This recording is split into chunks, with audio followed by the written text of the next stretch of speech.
in. How is it going, everyone? Welcome to MotorStorm Arctic Edge. Now, this is a PS2 sequel. Yeah, that's right. It's a PS2 sequel to MotorStorm that is a PS3 franchise.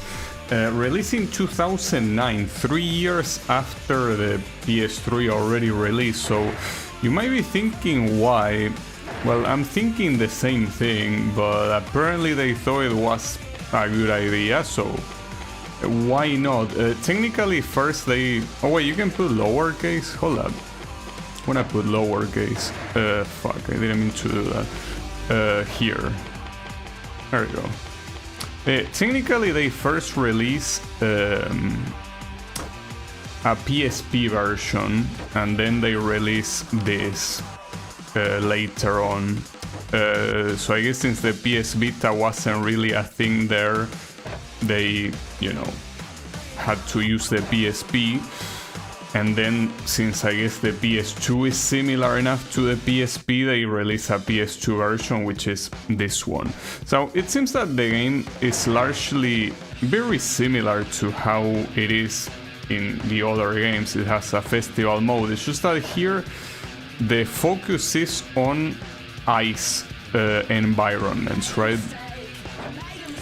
They increase your rank, win stuff, and all of that. So for the first one, you can use a buggy and apparently a big rig, and that's it, because this one they don't let you use it. So let's just go with this one.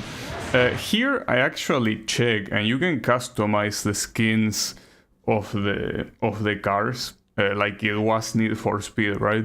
I don't know if you have that many options on which things you can put, but hey, it's a cool thing. I don't think the previous games had it, so pretty ironic that a PS2 game has it. So as you can see, the graphics are PS2 indeed, but I don't think it looks well. I mean, PS2 has very good graphics regardless, but yeah. It might not look quite like the PS3 ones look like, of course. Now, the immediate different thing here is that apparently we start with 3 laps. It's a little bit odd. But you don't have the side bump in this game. It seems that this is gonna play more... Wow, nice. Gonna play more similarly to the first MotorStorm. Probably. Wow, nice barrel roll. Amazing way to start, I gotta say. This wasn't, by the way, even made by Evolution Studios. This was made by... Well, I don't remember the name of the studio. It wasn't made by Evolution Studios. So I don't know what to expect in terms of quality, because Evolution Studios at least seemed like they were veterans. I mean, considering that they made the World Rally Championship games before MotorStorm, though. That's the thing. I don't know if these guys had experience prior to this game.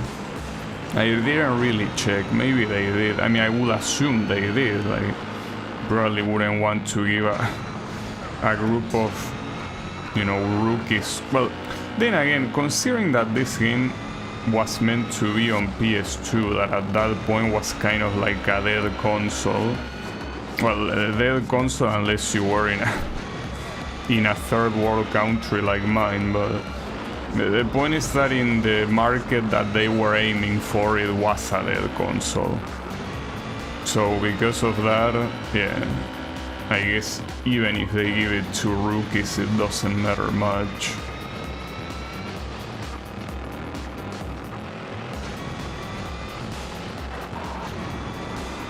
And I wonder how hard the difficulty is gonna get.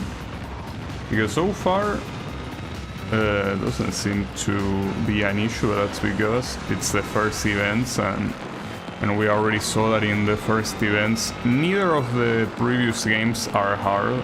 They get harder later on. So it's possible that here we are playing a lie. This is not how the game is gonna be when it gets serious. But it's fine.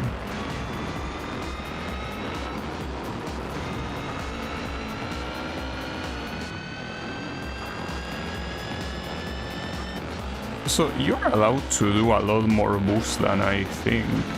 Like, I'm using very little boost, but you can use a lot of it. I think that's...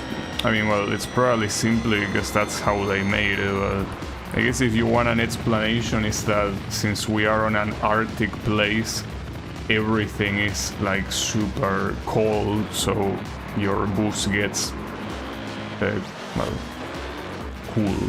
Where is the second place? I'm just waiting to see if they cross the finish line, but apparently not.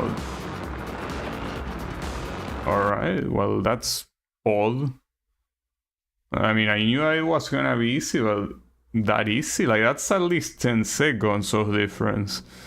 May unlock a vehicle. Patriot Searcher, Eye on the prize. Well, yeah, those badges, I think those are the ones you can use for, you know... Wait, hold up.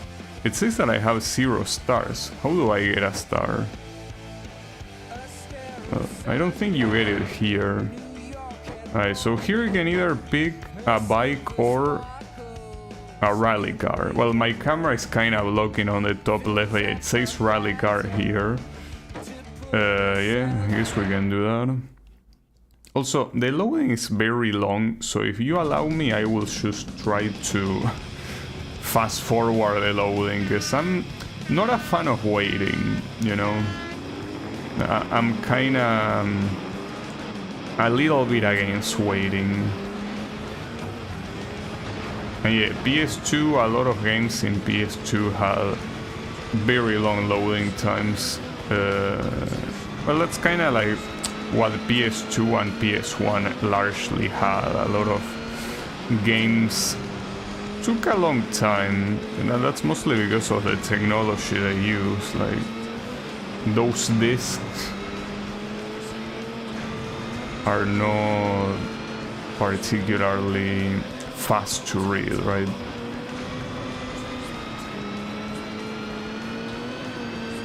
Well, even less so the CDs. This one should be a DVD, so, you know.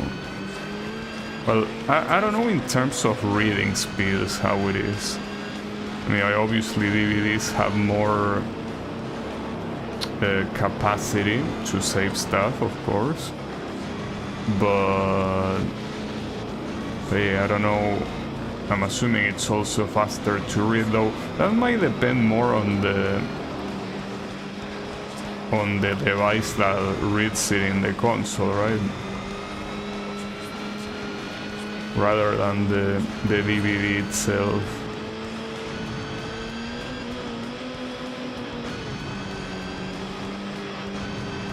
Okay, there is an interesting thing about the boost I just realized. If you stop boosting, you cannot immediately boost right away afterwards. You have to wait at least 1 second.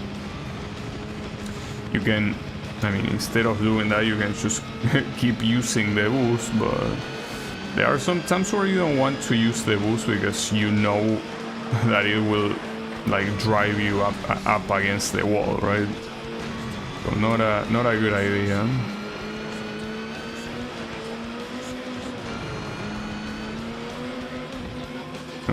Nice hit. It's fine.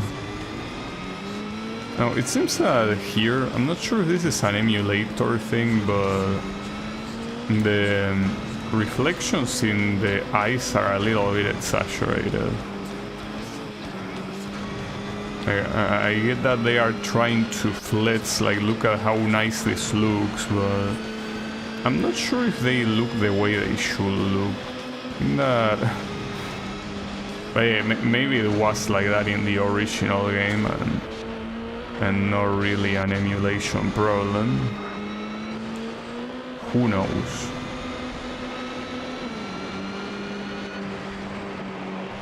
Is there a way to look back? Oh, wait, the analog actually works. It's just that doesn't work in an analog way. Like, Basically, you only have look left, look right, and look down. Well, down, I mean, behind. It's not like in the previous one where you have free range to move the camera. But hey, at least nice that it tries to replicate it. Alright. I really want to wait until the second place crosses the finish line just to see how slow the AI is, but I keep waiting and no one appears. To the point that it makes me wonder if the AI itself is bugged. Because this is something that it didn't take this long in the previous games, even on the first races. But yeah, they are not crossing it. Huh. I'll check the options in case there is a difficulty setting, but I'm pretty sure there isn't. But it will be fucked up if it actually was like an emulation thing. Hopefully not. We will see. Hold up. First of all, see the options. But you don't have many options. I mean, well, the profiles are simply to load, save, or whatever, while controls are simply that. Well, the vibration being on is not true because I have it disabled on the emulation thing. No, nothing resembling difficulty here, so we will assume... Ah, shit, now they are forcing me to use one of the two cageless vehicles, though, hold up. Maybe in this game the ATV is not so shitty, okay? Maybe they actually learn from past mistakes and they made these vehicles decent.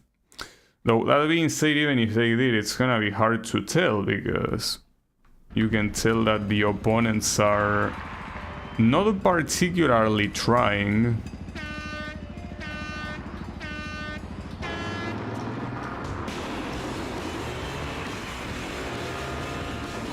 Also, can you punch? Okay, so here it kind of works like in the first MotorStorm. You don't have a dedicated button to punch right or left. You simply have like the action button. But in this case, the action button, yes, it works exactly like the first MotorStorm. Like, you either sound the horn, or if you're close enough to someone else, you taunt. And I don't know if you're close enough to another one with like a cageless vehicle, if you can punch them. Also, for what I'm seeing here, no, the ATVs are just as shit as they always are.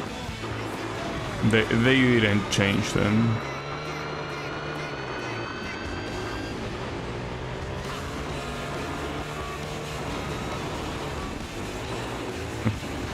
I wonder if they put the middle finger here or not. Maybe all of those obscene gestures are gone. These are very simple gestures. Well, simple as in... they are not particularly aggressive. I just want to see, once I overtake... Well, it's also possible that there's gonna be like rendering distance, so if these guys are too far you're not gonna see them, but it really makes me worry that there might be a bug where the AI becomes worthless at some point and you won't lose no matter what, because I'm not seeing them there. Maybe I could try purposely slowing down. So how is it going, Wasabi? Who is Hives? Is that the musical group? Well, I hope here I don't get copyright, I guess. Here the music is quite loud, like you can hear it relatively well.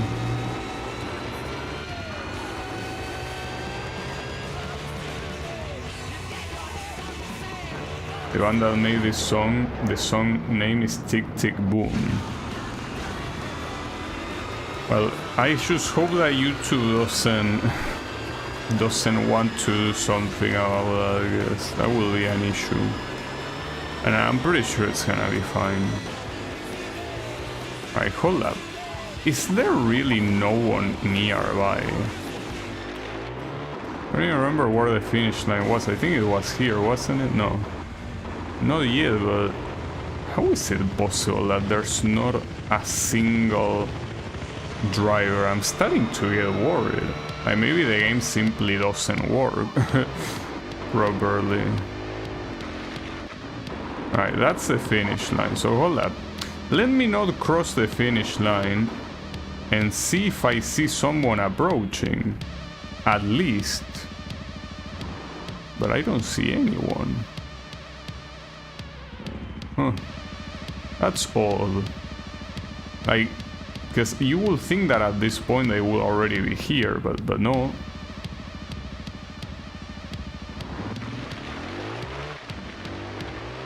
This is an issue. This is this might legitimately be an emulation issue. Like on the second lap, like the AI just stops. And if it isn't, if this is actually the way it's supposed to behave, like this is very, very badly done. Like horribly done. Because, I mean, at some point it becomes a time trial, you know?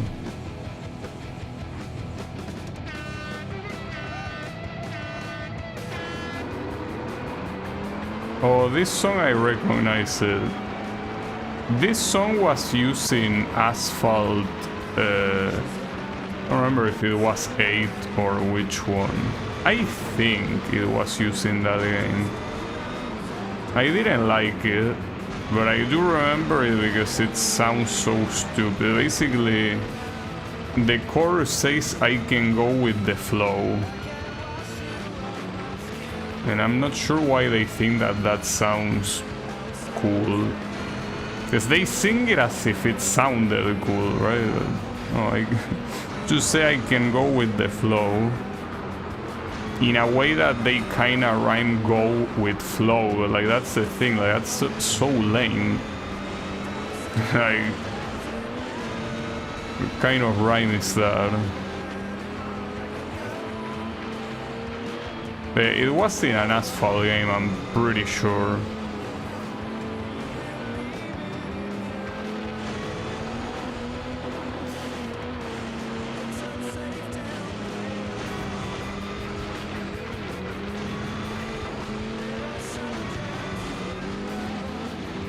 Maybe I should play the Asphalt games on stream, at least the ones that are not full of, like, you know, microtransaction shit. It's what I say, you get first place and it's like you have to forget that the rivals exist, because the game itself forgets that the rivals exist.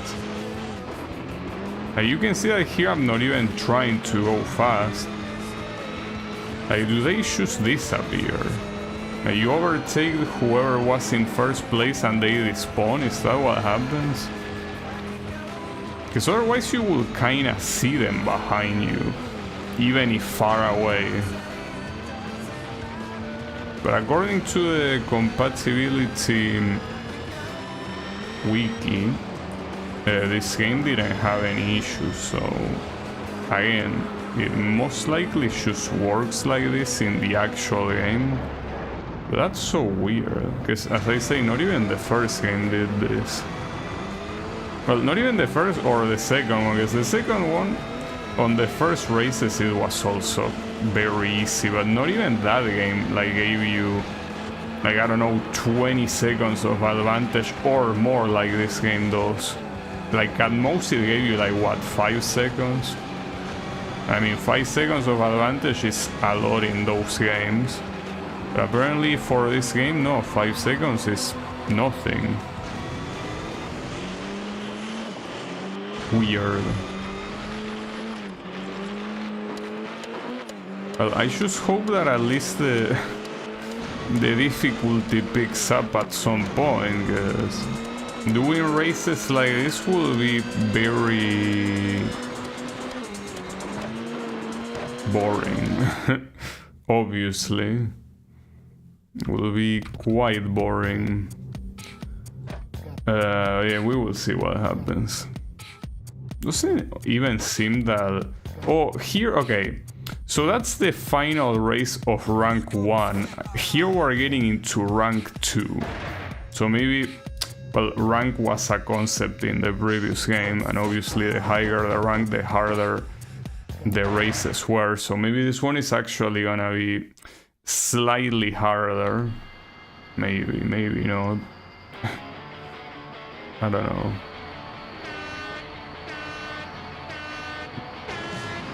That sounds so funny. So how is it going, Norway?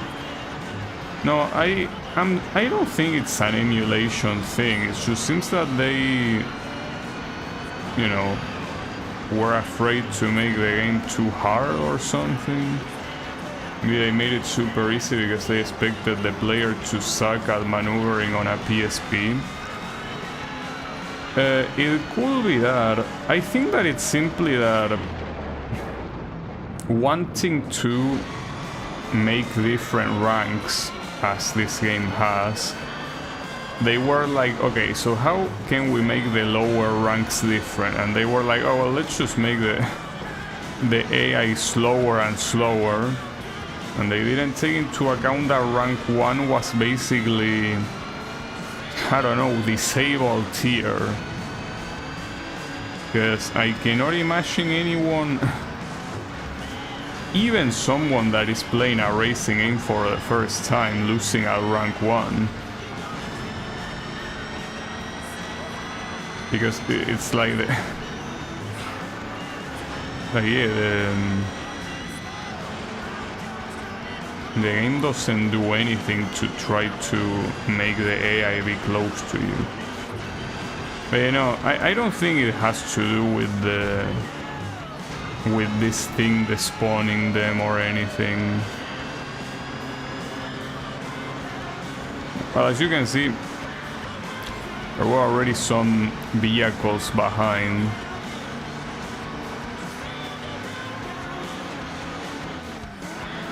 Like for example, that red one. Okay, I'm pretty sure that those guys... No, they didn't despawn yet, I guess.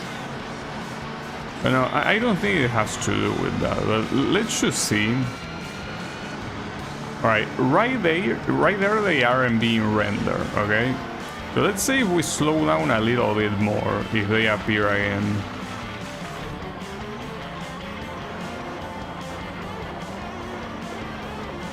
It might be a problem that you might be right. That once the rendering distance is enough to despawn them, they don't appear again. But there is no way, that doesn't make any sense, dude. Like, if that, well, it could be an emulation thing, but... usually an error like this will be reported. But yeah, you might be right that once you are far enough from them, they despawn. Like, they don't just, you know, are away from the rendering distance and then they appear later. They might just despawn. You might be correct. Indeed. I mean, we can wait for them here. Yeah, I mean, at this point, at the speed they were going, they would have reached me. So, you were actually right. Now, I don't know if this is an emulation thing or if it was like this in the real game, but if you get far enough, they simply despawn. Damn. That's something. But will that also happen if they go too far ahead? Because if that happens, it's impossible to win, obviously.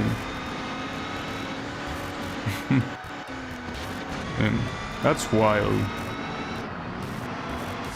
Yeah, gone with the flow. I agree. These guys are gone with the flow. Why though? Why are you like this game? Like, for what reason?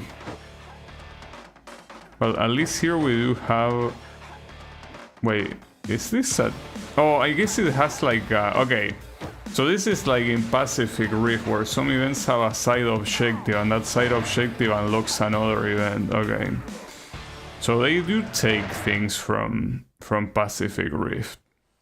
Not just from the original one. Well, here I cannot really test what happens if I don't move, because if I were to do that, I'm not gonna get the time objective, so yeah, let's not do that. I mean, that's pretty funny, honestly. I think that this is the first time I see a racing game doing this. Because you know that... racing games usually have dumb shit in them. In some cases intended, in some cases not intended. For the... oh, what the hell? Was that an earthquake? Cool. But yeah, I never seen a racing game despawn opponents for being too far. Never. Like, not a single time. Like, dude, even Enduro on the Atari was not like that. Like, in Enduro, if you crash, you still have opponents from behind you overtake you. You could maybe argue that they weren't the same ones, that they were simply like generic new opponents, but you know, the point is that once you overtook them, they weren't just gone. Ooh, I almost blew up.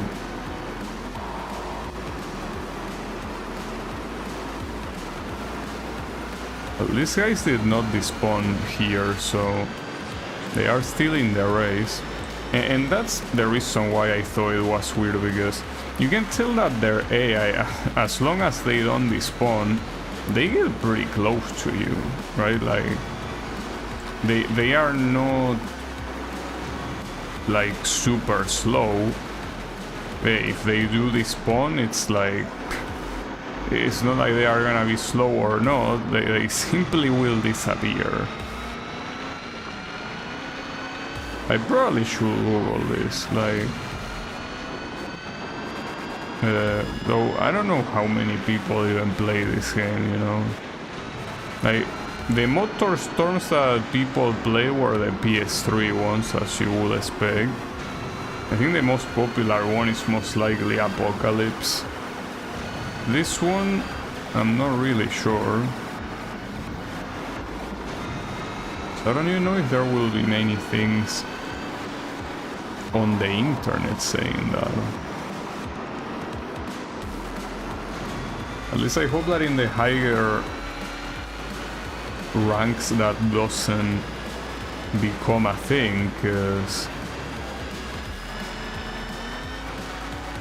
yeah, it's very awkward, to say the least.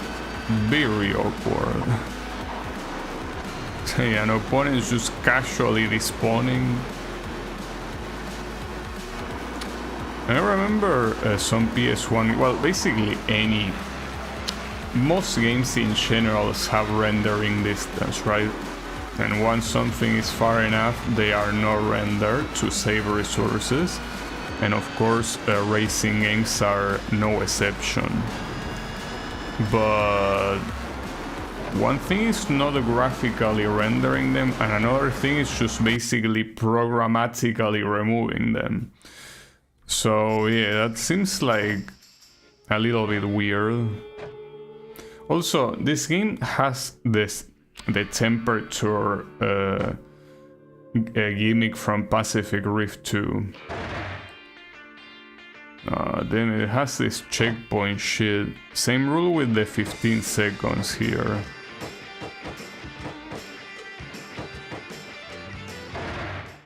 So basically, want a gold? If you were worried about rubber banding, I would prefer these guys to rubber band in the most nasty way possible than them just disappearing, you know?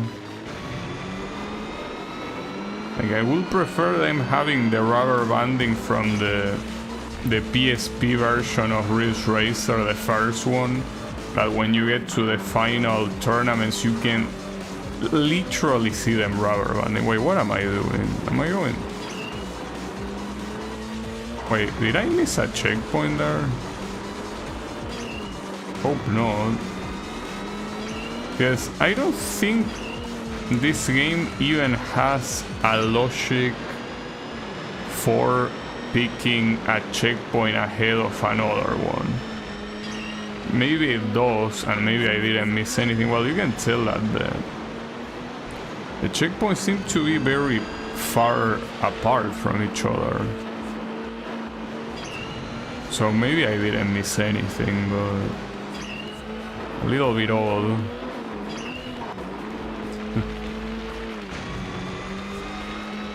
I mean, you cannot expect a game like this to not be odd. And as I say before, it's a PS2 sequel of a PS3 game, and it's not even made by the same developer, so there is no way that the whatever game comes out of that is gonna come out normal. Also, here the checkpoints give you 5 seconds consistently. Like the timer doesn't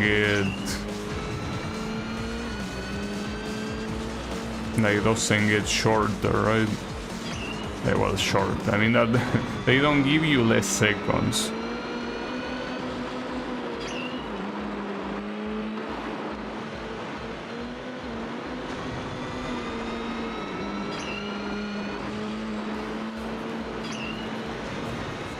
So here it's weird, because... Well, okay, you know, in some of this... No, never mind. They're actually making me do other paths on the second lap. So otherwise they are just making me do 2 laps for no reason, but no, it's fine. They do switch it up.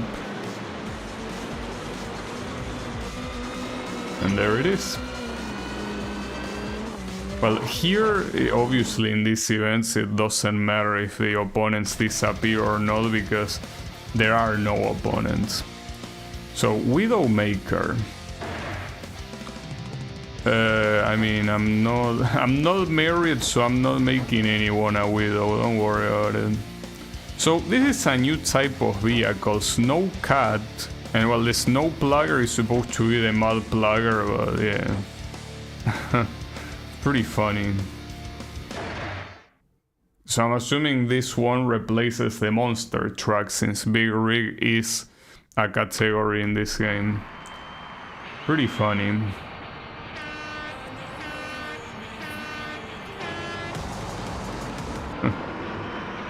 It is a pretty funny car, well, car, if you can even call this a car. Whatever this thing is. It's one of those snow sweepers. Oh shit, look at that guy spinning, turning to a Beyblade.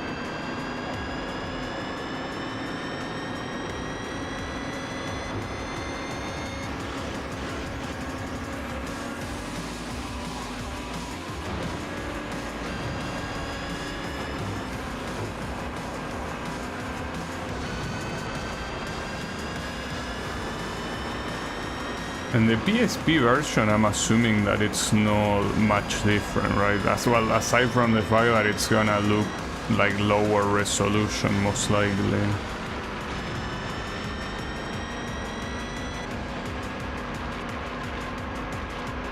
Well, at least these guys have not despawned yet, so we still have opponents.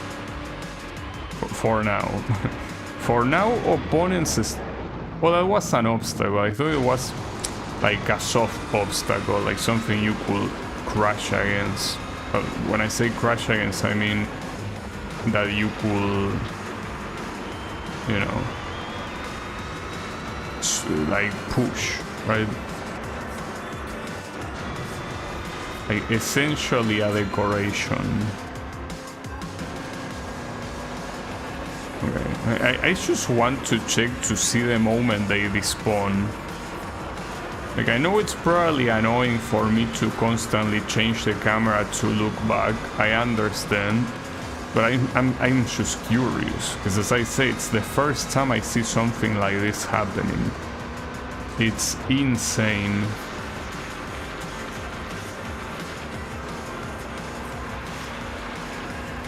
Yeah, I think that at this point they did despawn. You can look at that. No cars. And I think 2 racers that went too far ahead despawn and you gain 2 positions for free. I might be tripping. It could be. It's a possibility. But yeah, at that point, like, that has to be like, assuming that is also happening, that has to be an emulation issue, because there is no way that something like that was completely, you know, unheard of in, you know, Luigi wins by doing nothing. I think that, like, since I'm actually concerned now, I will Google it. Because, yeah, I mean, if it is a bug, I wouldn't want to beat the game being bugged. Well, actually, while we are waiting for the guys to arrive that are never gonna arrive, let me Google it. So this is called MotorStorm Arctic Edge. I don't know, opponents despawning. Well, I guess saying disappearing will be easier.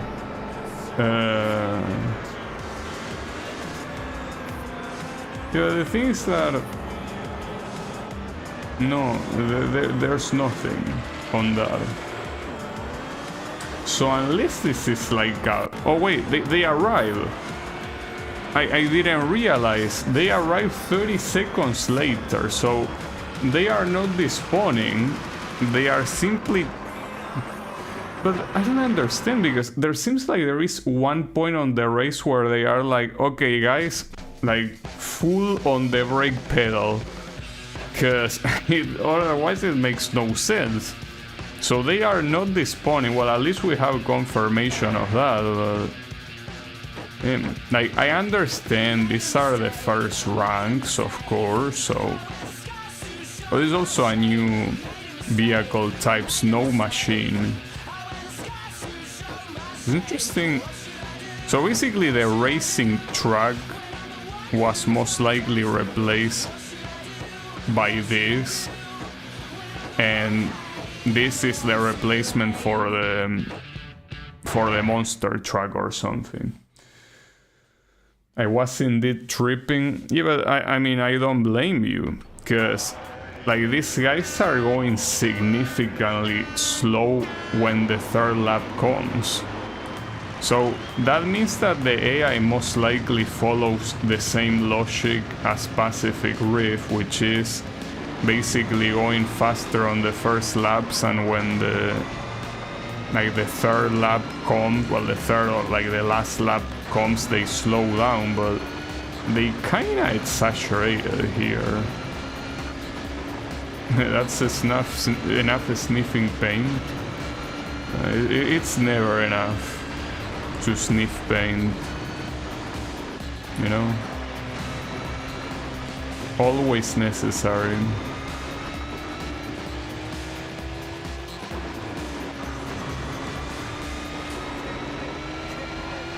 Yeah, I mean, so far, it's shaping up to have an even worse AI than Pacific Rift, and Pacific Rift AI was already inferior to the original MotorStorm.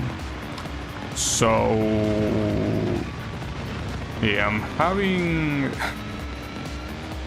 some...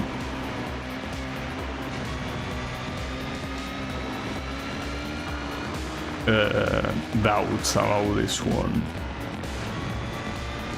Like, it's not like I had high expectations from a PS2 game as a follow-up to a PS3 game, and especially not being made by the original developers, but unless the higher ranks make the AI be better, I mean, they are probably gonna make it harder, but let's assume that what changes is, of course, that they are gonna either slow down later or that they keep an average speed that is higher. That's still not gonna be a good AI, because you're just gonna have them go faster at the beginning and then at the end they are just gonna slow down. And it's the same thing that I say in Pacific Rift. That sort of AI makes sense in games where overtaking is hard. MotorStorm is specifically not hard to overtake because the tracks are so wide. So yeah, like that sort of AI just does not go with this game, dude. You know, I mentioned Ridge Racer a lot, but there is also another game that is an indie game that I played some time ago that is called Horizon Chase. So in that game, that's the same logic. Like basically all the opponents like are super fast at the beginning, and then when the race is about to be over, they slow down so you overtake them, right? The thing about that game is that the tracks were always very narrow, so the challenge was always overtaking, right? 10 seconds in first, it tried 10 minutes. That's gonna be closer. But yeah, the point is that in Horizon Chase, that AI makes sense. In this game, it does not make sense. Raiden Cowgirl. Well, that's an interesting thing to put. I wonder, riding what? It seems a little bit unclear to me.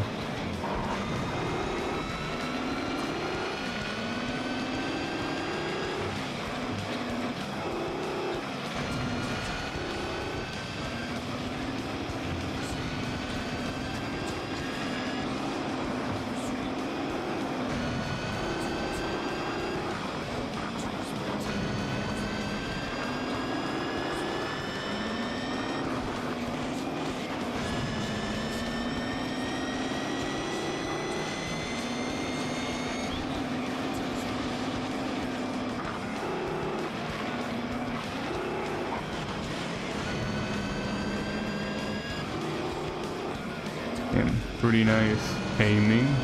See, this is something that you should not worry. Like, you know that when the second lap comes, these guys are just gonna fall behind. Also, how is it going, Sunshine? It would be nice to have a new Ridge Racer, but yeah, you can forget about that. It ain't happening.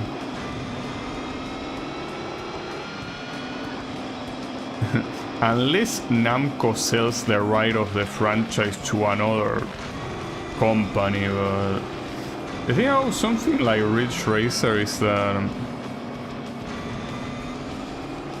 I don't know. Like, it seems that like those old ass IPs, unless the person that is purchasing them pays a lot, I don't think it's something worth it for them. Yeah, I'm doing well. I mean, the issue is that this game seems like it has an even worse AI than the previous game, so that's an issue. But aside from that, yeah, I'm doing well. Well, I also, you know, I have essentially finished like the first version of the fun game I was making, and now I'm testing the whole thing, and unfortunately, it seems that it might be a little bit harder than expected, yet again. So that's pretty sad. Seems that it's just gonna be a repeat of my previous fan game, where basically it was too hard for anyone to play. So that's an issue, yeah. Seems like it might be the case. This time I have a tester, so at least I will know if that's the case or not. In time ticker races points are scored every second depending on your race position. First to a score of 999 wins. Well, as long as that doesn't involve like driving for half an hour, it's fine. Hopefully the points gain. Okay, no, the points gain is very fast. Wow. Alright, so in case there was any doubt, yes, bikes and ATVs are still the shittiest vehicle type in the game. That has not changed, and unfortunately they did not remove them. Wait, the fourth place disappeared? I thought these guys did not despawn. Are we sure they don't? Why is the fourth place not being counted?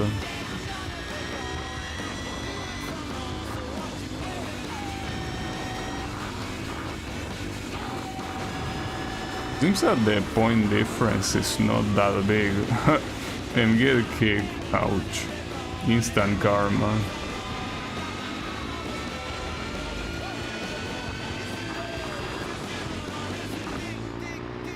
Oh, the fourth place. Okay.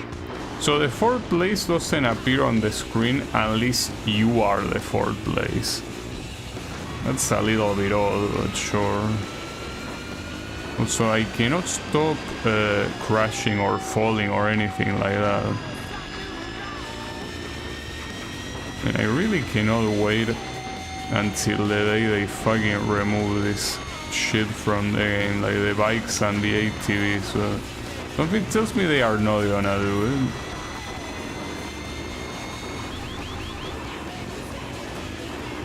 Am I gonna win this?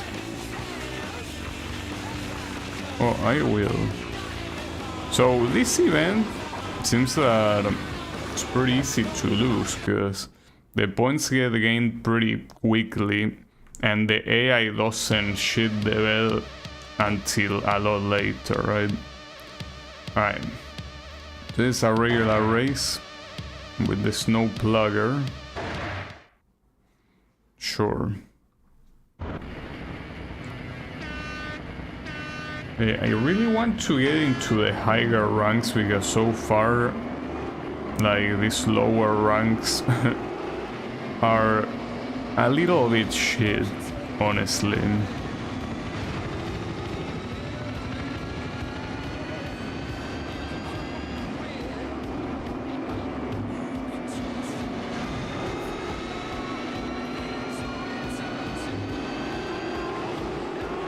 So, you know, there's something very weird about this game. Like, obviously the graphics are from PS2, there are some times, like, I mean, you can tell that the amount of details are that of a PS2, but sometimes it makes it feel like it's a PS1 game. Because when I think of PS2 racing games, and I think of Need for Speed, Burnout, or, you know, even Ridge Racer 5, those games look way better than this one, and this one got released in 2009. You would think it will be the pinnacle of PS2 graphics, but no. Like, I get it that it's like supposed to be a direct port of the PSP, so maybe the textures are very low quality, but it certainly does not look anywhere close to as good as regular PS2 games. I mean, just compare Most Wanted, like, to give a concrete example to this. I compare Burnout 3, and as I say, Ridge Racer 5. all those 3 games look like so graphically superior.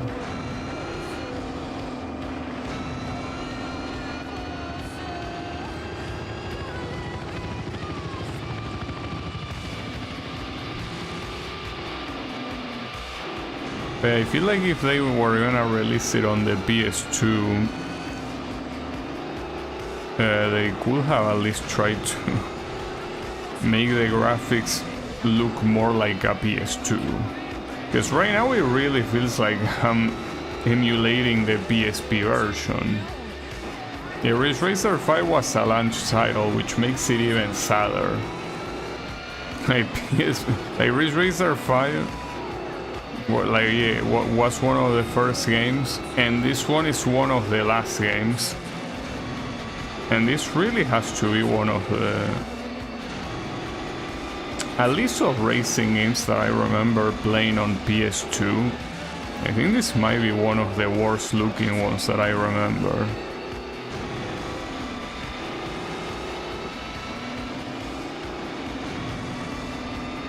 I mean, as I said, you're essentially playing a PSP game. Even if it got ported to PS2, it's still a PSP game. So yeah, not much you can do there.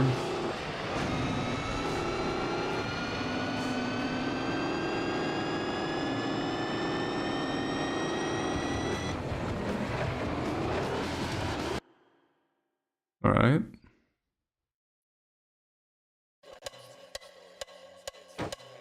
So rank 3, we're finally, well, we're moving on one more rank, but that doesn't mean shit. So here, the different models of a specific vehicle type actually have different stats. Which is something that I don't think was the case in the previous game, so I don't know, maybe it was the case in Pacific Rift and I simply did not notice like the small differences. I don't know. Could be. Since you didn't have a side-by-side comparison like here for some reason.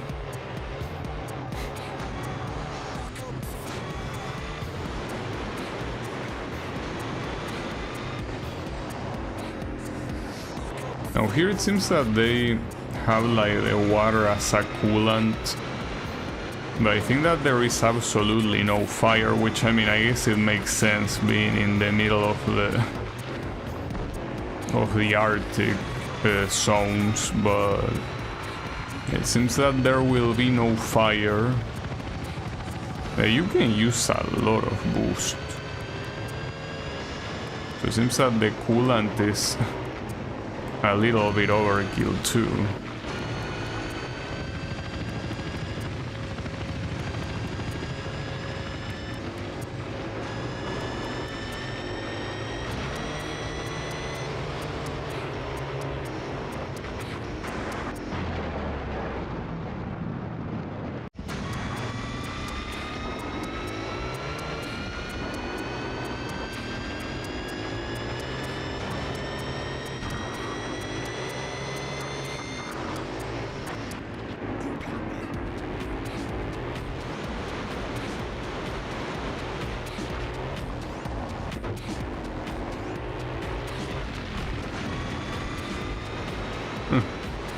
Even the AI struggles with this shitty ass vehicle.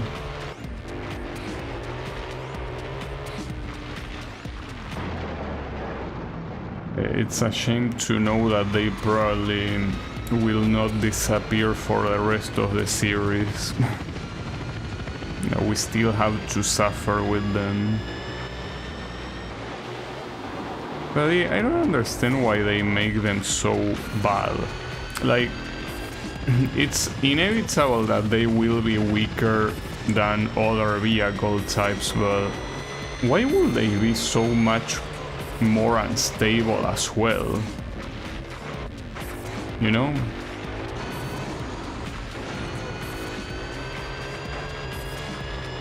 That's how it feels. Like the amount of crashes you will get with this thing is gonna be way higher than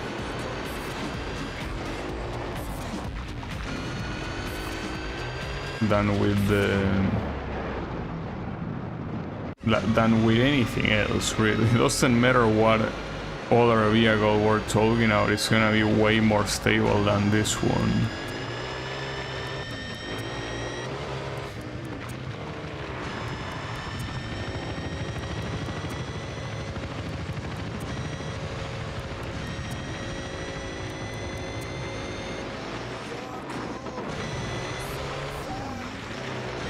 I want to kinda wait to see the opponents finish in rank 3 to see how much they take, but I don't know, do I want to? If they're gonna take like 30 seconds, I don't wanna waste 30 seconds looking at the screen. Like, I wanna know simply to see how much it changes from one rank to the other, since we already know that rank 2 they take like 30 seconds to appear. How much will they take here? That's the issue, like, seems that it will still be 30 seconds. Okay, it's less than 30 seconds, it's 25, nice. So is every rank gonna reduce 5 seconds then? Like, we only need to go through like 5 more ranks to have competitive opponents. No way.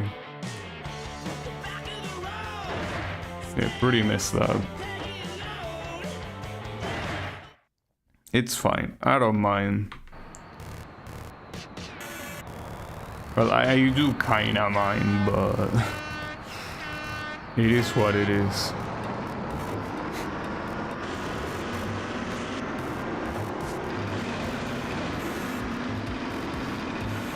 At least regardless of what it is, like how Apocalypse is gameplay-wise, which is the next game in the series, I know for a fact that Apocalypse is an amazing looking game. So in the worst case scenario where the gameplay is not good, at least the game will look fantastic. I would prefer if the gameplay was nice, of course. Will be preferable.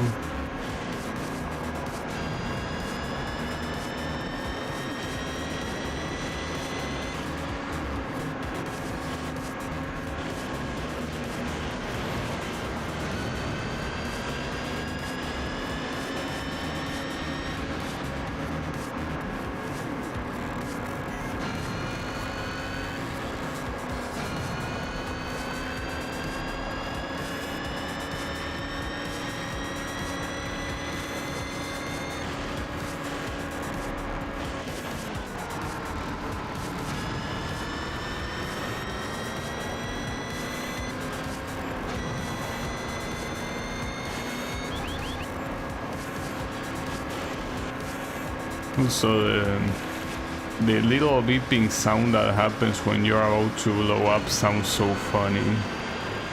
It's like, it sounds like a bird. So see, you can see the AI here trying to stay close to you. It would be nice if it was like that until the end of the race. But as soon as the final lap appears, it's like, no. Reduce your speed, gentlemen.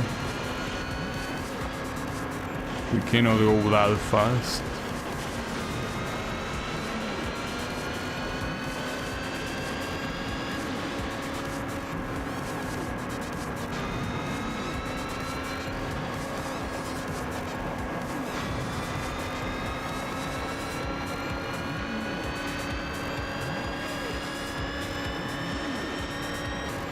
Also, you know that one of the results that I seen in Google when I searched if this was a bug of the opponents despawning, I think it was a Reddit thread that said like Arctic Edge is way better than Monument Valley. Monument Valley being the first game in the series. That the game itself calls it like that, but it's not called like that anywhere else. But the point is that how much of a hipster do you have to be?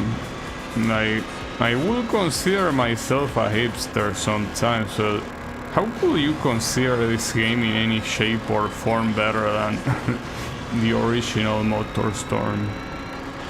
Like, I know that I still haven't gotten to the higher ranks, but the fact that the lower ranks are the way they are is just no... I just feel like it's unacceptable. Also, one of the things in the middle of the track say that the temperature is minus 12 degrees. I'm assuming it means Celsius.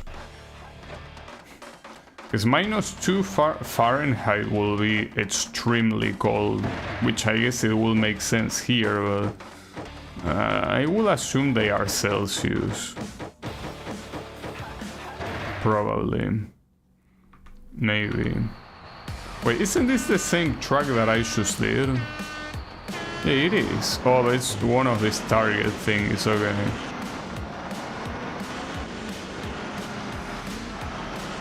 At least this time it's not with a bike, so my chances of crashing are way lower.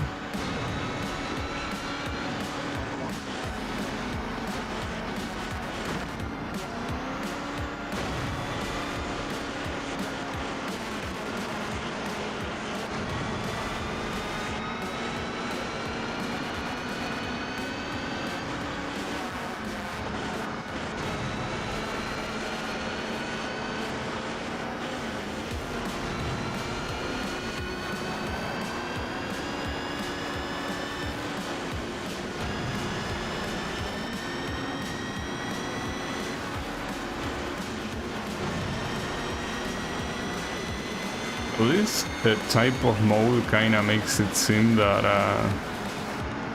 a comeback will be very hard, assuming like that you're in second place, right? Like the difference of point gaining is so small that assuming that you suddenly get to first place, doesn't seem like you're gonna overtake the first place unless you stay in first place for a very long time. But yeah, like the irony here is that having points that are so close in terms of how close the gain is, that's what makes it so hard to come back. Yeah, not like I need to. But yeah, if at some point I do need to, I can probably forget about coming back if I'm not already in first place. Okay, thankfully they allow me to pick this thing. Oh, and this is a pretty cool looking one. Like, this one is an actual rally car, which is very weird for MotorStorm, for a rally car to actually be a rally car. This one is a rally car, indeed.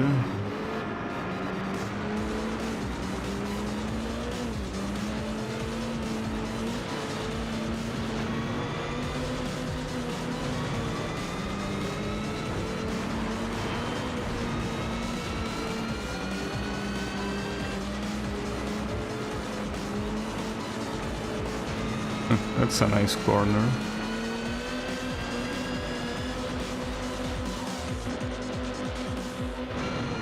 Now in this game it's kinda hard to tell which one is the best vehicle type in the game, because it seems that as long as you... oh wow, man, that's fucked up.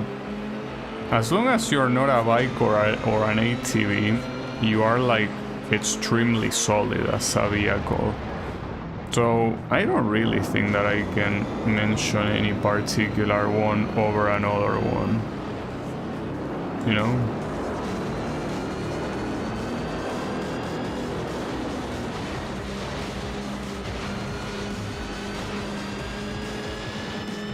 Well, it's pretty clear that like vehicles like this one go faster than the bigger ones, but yeah, it's whatever. Like, as long as you don't have to pick the ATV or the bike, you're most likely gonna be fine.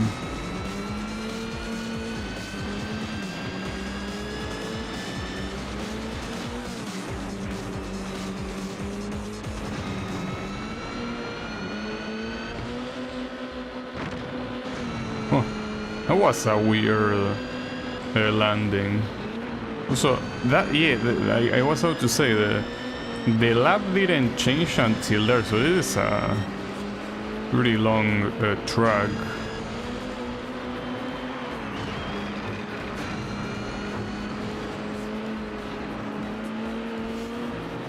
A pretty long track and pretty hard one as well. It seems that in every single place that there is a jump or a path change, like the chances of dying are very, very high.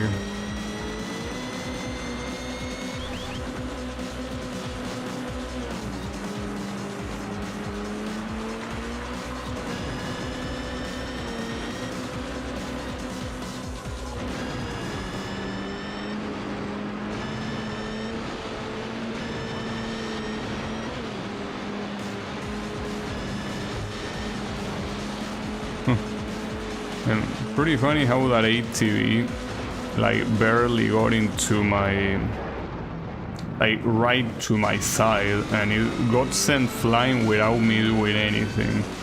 I didn't even try to push it, I didn't even like purposely steer where it was. No, it just automatically died just from hitting me. Like I was radioactive, you know? Wait, did that guy crash? What did it crash against? That was all. Okay, so this was the closest race so far. Like, I did crash a shit ton, so it's probably related to that, but it's the first one where there's 2 seconds of difference between me and the second place, so at least that's an advance.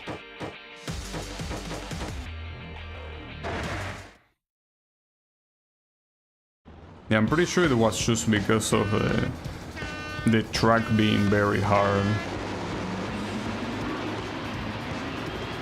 Nice pose.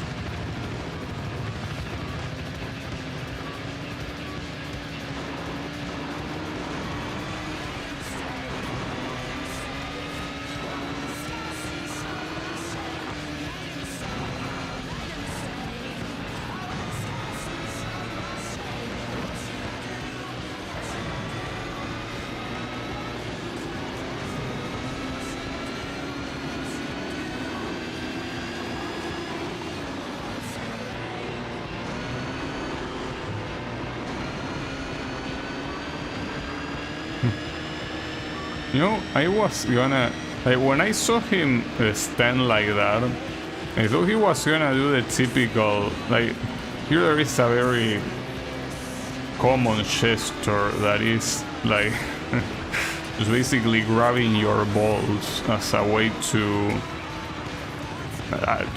tell someone else grab my balls, right? It's obviously like a very what's the word? And come on, dude. Vocabulary, please. I mean, it's not the word I was gonna use, so it's a very rude gesture, of course.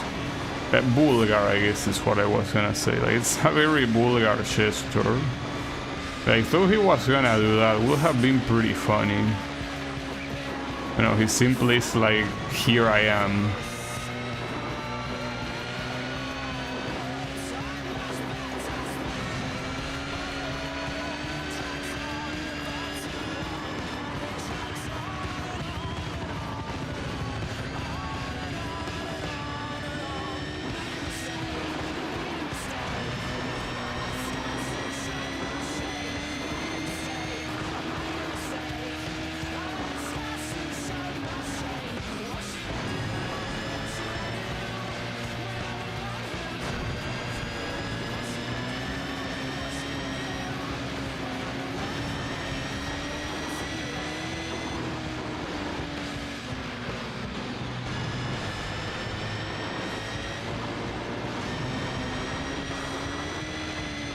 wonder here where the opponents ended up going.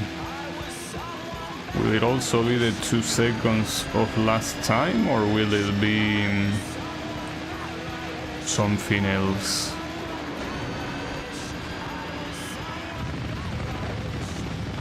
Just that I don't want to wait, you know. I'm very impatient. You know, it's not the 2 seconds of the previous race, so essentially as long as you don't like crash a lot, for now in these low ranks you will just win with a very big difference.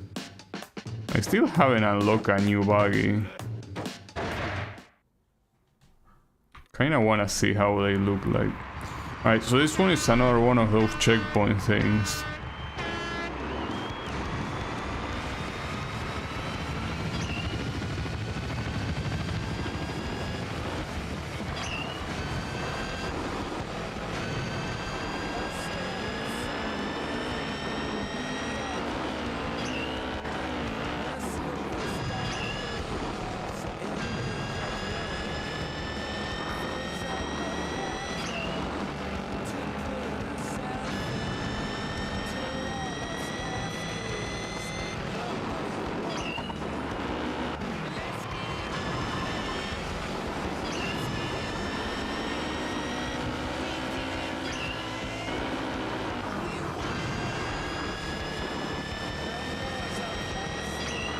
Wish they didn't make this event so long. In the previous game they kinda get long at the end of the game, but here they already start long quite early.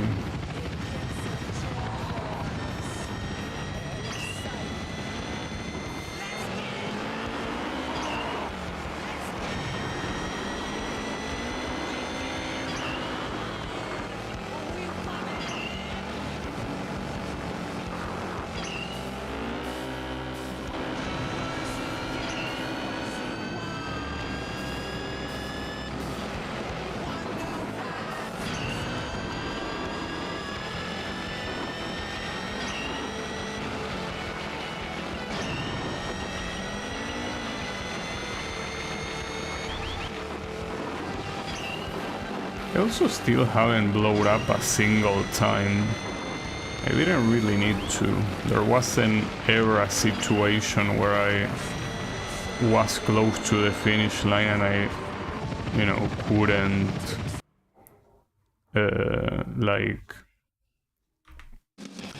I couldn't finish if I didn't blow up, right?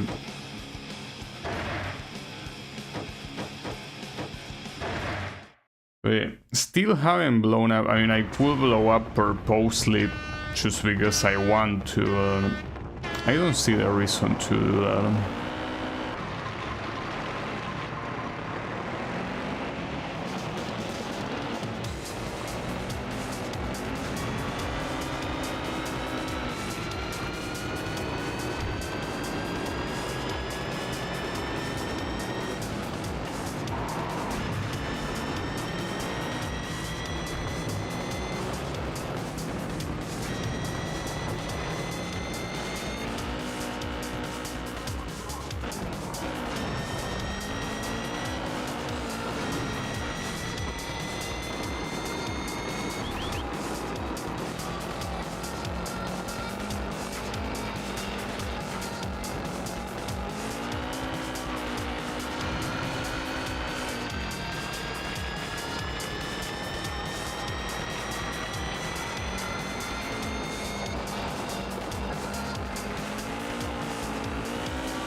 So far I also haven't really had the need to learn any tracks, since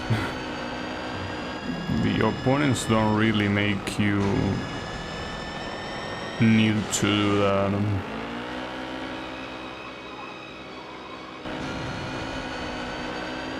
Well, if it's like in Pacific Rift, there are 8 ranks, so once rank 4 comes, that's supposed to be like the halfway point, but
wonder why, with how many things this game takes from Pacific Rift, it doesn't take the side bump.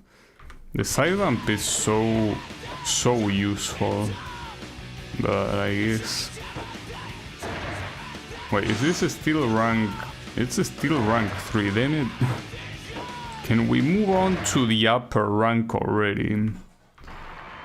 I mean, the next rank is probably gonna still be as free, but we are all the same type of vehicle here. That's nice.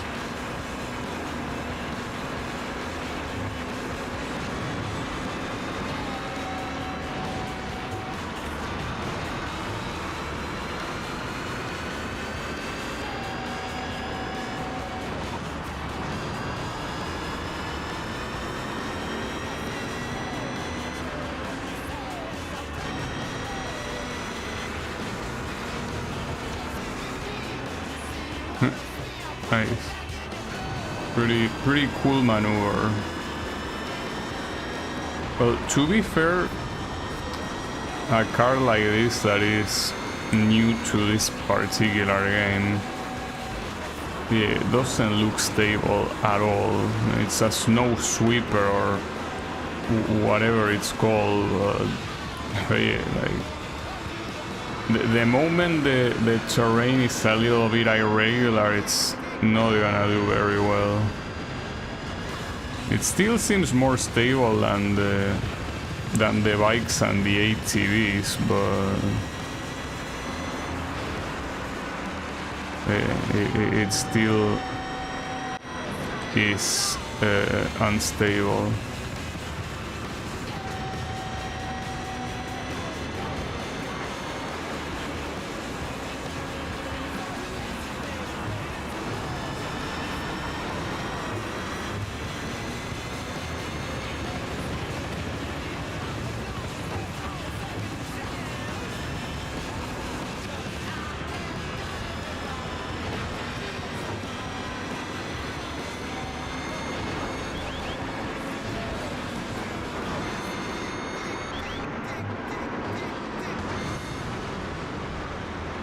That wasn't the finish line with I mean the lap change, right? How long is this? Oh, there it is. So it's, yeah, I think that so far this is the longest track in the game, isn't it? I don't even think that I played it before, did I? This I don't recall.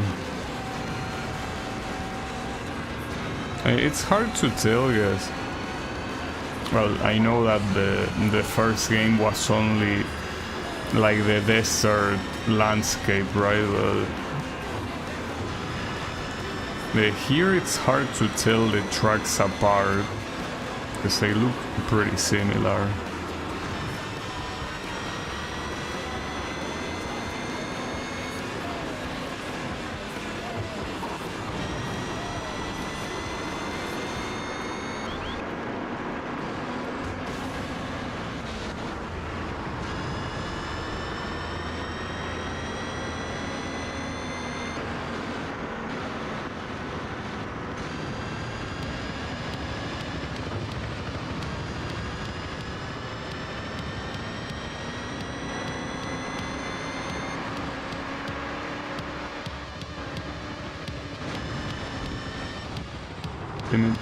Yeah, I don't know what was the point of going left there when I simply would have taken this shortcut.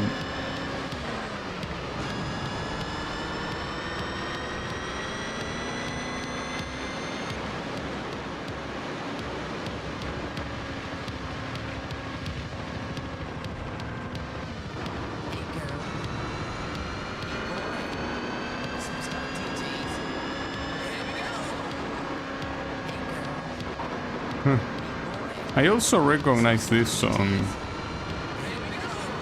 This song is using... It's a very awkward game. I think it's called Luminous or some shit like that. I think it's made by the same guys that made Tetris Effect. You're supposed to like place different squares of different colors to match them together. And this is one of the songs. I thought the songs on that game were made like exclusively for that game, but it seems that that is not the case. That they were actually licensed. Well, I just hope that regardless of anything, that YouTube doesn't block my video. Will appreciate it.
Another thing that I noticed about this game is how the physics are a lot simpler, most likely because they cannot use like a powerful physics engine like the one they use in PS3. The thing is that the physics just don't seem that interesting, really.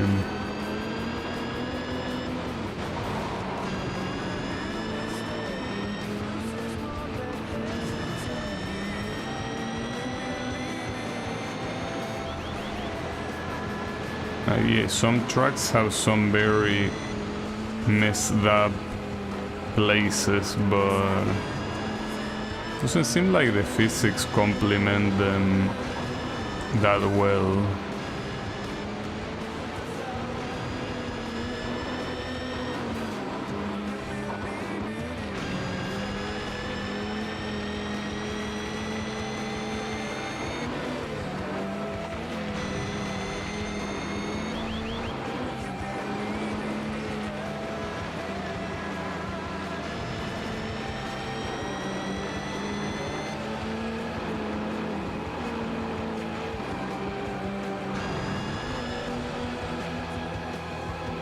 That's the second time in a row I missed that jump. Well, it's because you're not supposed to jump, but yeah, whatever. Not like these guys are gonna catch up to me anyways. Now, one thing that I'm afraid is that like the amount of events per rank is gonna keep getting exponentially higher. And I mean, that's not a problem if the higher ranks actually make the AI try to at least be a little bit challenging, but doesn't seem to be the case. I guess right now it really does remind me a lot of the PSP Ridge Racer games, right? Like at the beginning, those games are so dual because they are extremely easy. Like there is no way you're gonna lose on them. Yeah, the same applies here. Damn. I guess PSP games had an agreement that they could not be challenging at all at the beginning. Maybe.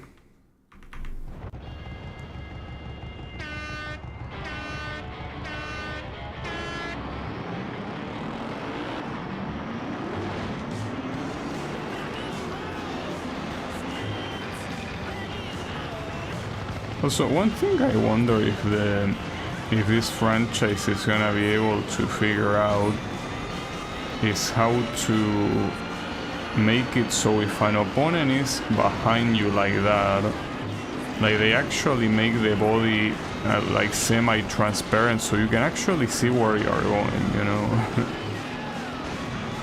Wow, nice shit.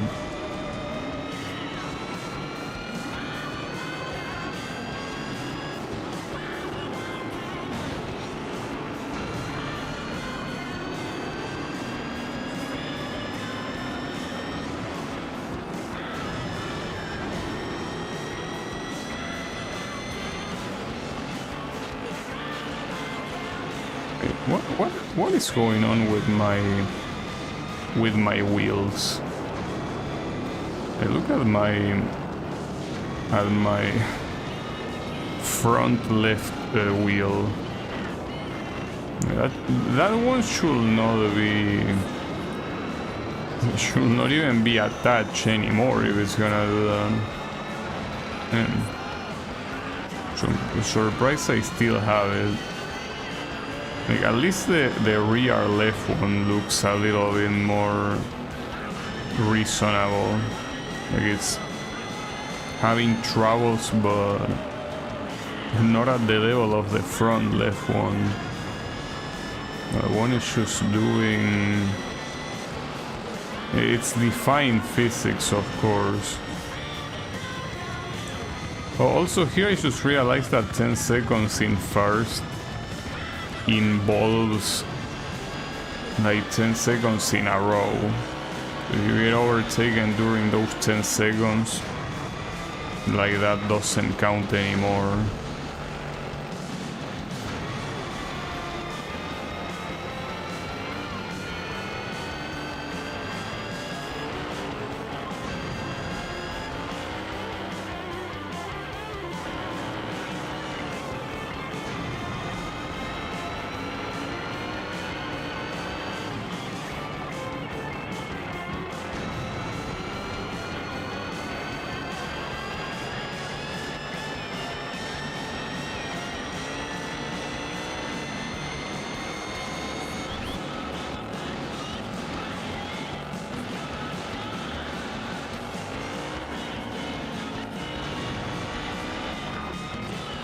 So anytime that you are above ice or snow, I think even, like the game is considered like you're in a coolant surface. So you're basically gonna be in a coolant surface in like the majority of the game. Though this one, for example, this ice doesn't count for some reason. Is the stream title for real? Yes, this is a PS2 game that originally was a PSP game, and then they ported it to PS2 in 2009. So yes, this game released like very well 3 years after the PS3 was already out. But how is it going, Clone Gun? It wasn't made by the same developers, so I guess they have an excuse, but they I don't know what they were thinking. But I guess they needed a PSP game, and since the Vita wasn't out, they just had to do with the PSP, and then they were like, well, since the PSP is so similar to the PS2, might as well release a PS2 port, and that's what they did. And yeah, this game, like, as you can see with the way it looks, yes, it feels like I'm playing a PSP game. And when you compare this game to many other racing PS2 games, it looks so bad. Like, it looks exactly like that, like a PSP game indeed. I don't know why they bother releasing it in PS2. I guess it's for the people that didn't have a PSP. Hey, can you kick or punch? Yeah, you weren't doing either. Damn it.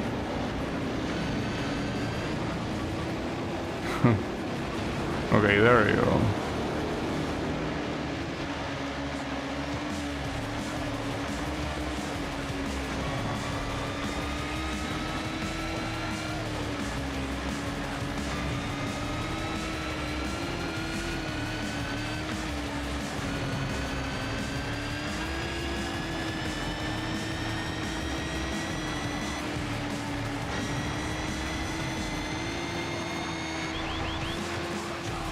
Okay, there you go. I personally wouldn't recommend it though. Like, this game seems to be, at least so far, I guess I'll have to wait until the rank. See, for example, here we're going to rank 4, but... and maybe rank 8 is the highest one, just like in the previous game, but... so far it really does not do a single thing better than the previous 2 games. Like, it's just like a widely inferior version.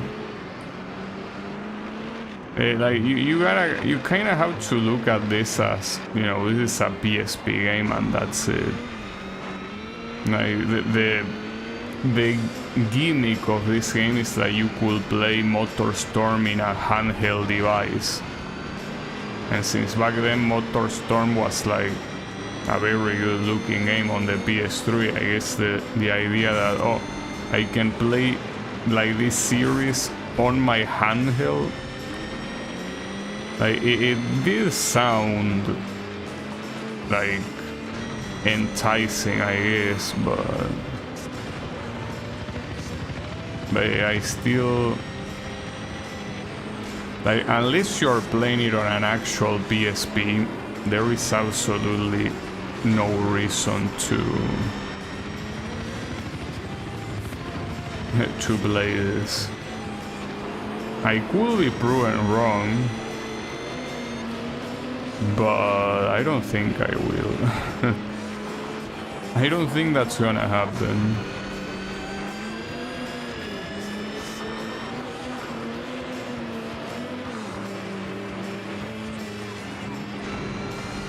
And even if I get proven wrong, like basically by having the final races be like actually challenging and fun, the fact that you have to sit through all this slog is not good. It's, as I said, it's like in Ridge Racer PSP. Like, you have to do so many races that are absolutely impossible to lose before you get to the good shit, and they still repeat a lot. I think at least the second Ridge Racer game on PSP does it better, since it includes a lot of other tracks that, like, it's probably the Ridge Racer game with the most amount of tracks in the series, but yeah, it still suffers the same issue that a very big majority of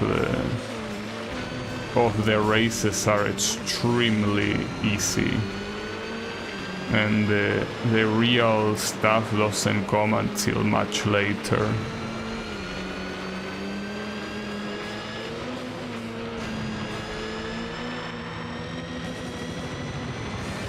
But yeah, unfortunately,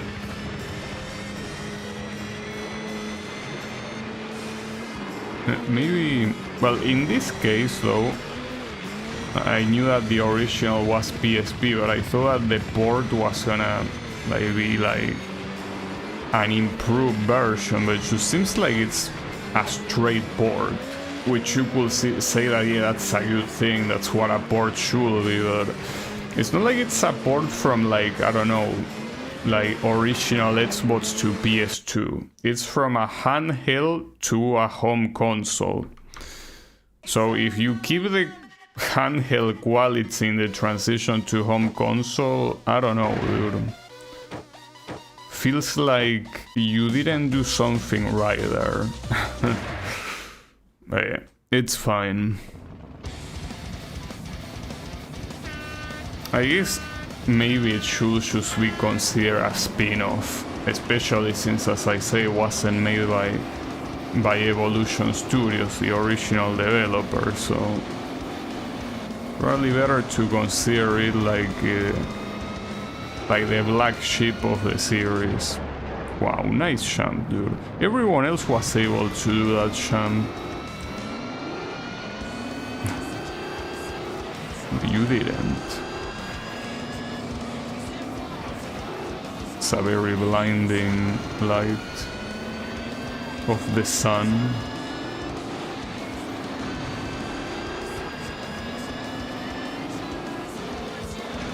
Playing handheld games on emulators is like, unless the game is like an exclusive of that handheld and it has very nice things to offer that are not offered anywhere else, usually you should, like, it's not a good idea to play handheld games on an emulator, because the main purpose of those games is precisely to be played on a handheld.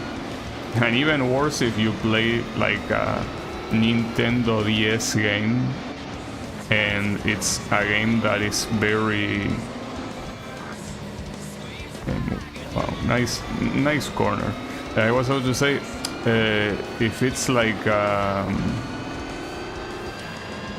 game that makes heavy use of the touch controls, right? Like, if that's the case, you will have to probably not play it or purchase a DS, right? I cannot make that jump with this vehicle. I mean, this is a snow plugger, so maybe I shouldn't be using it in the first place. So, ironically, by using this snow plugger, it's it makes the races actually challenging, but it makes it challenging because driving this sucks. So the kind of thing that, yeah, it's challenging because you can barely even drive properly. It also might be that the track is not easy, but I feel like if this was a rally car, it would be a different story.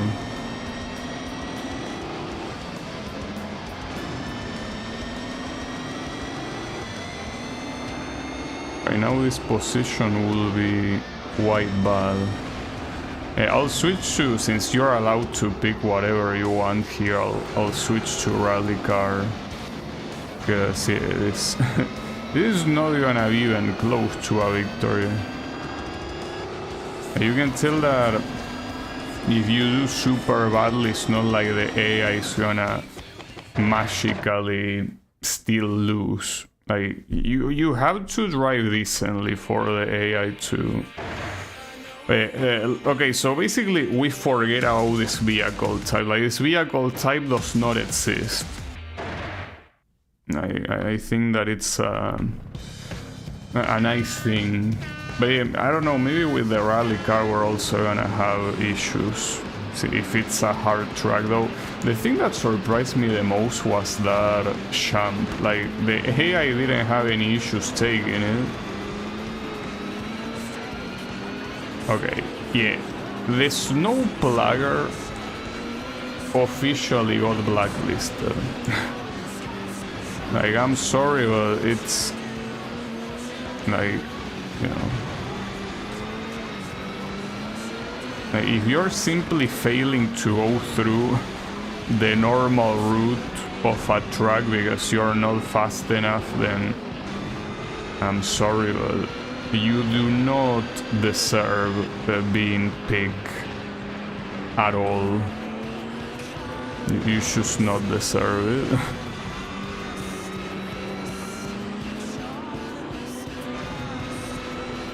I think the main issue though was the acceleration. It had like only 1 point of acceleration, and the issue with that is that that jump comes after another jump that makes your vehicle stay still for quite a lot. So if you want enough speed to make the jump, you need a good acceleration. Well, I'm not sure if a good one, but certainly not trash like apparently it was with that vehicle. So that jump is still, like the first one is still hard to do. The second one you can tell that as long as your acceleration is like in good shape, it should be fine, but it's just pretty annoying sequence regardless in that part of the track, but the snow plugger did not help at all.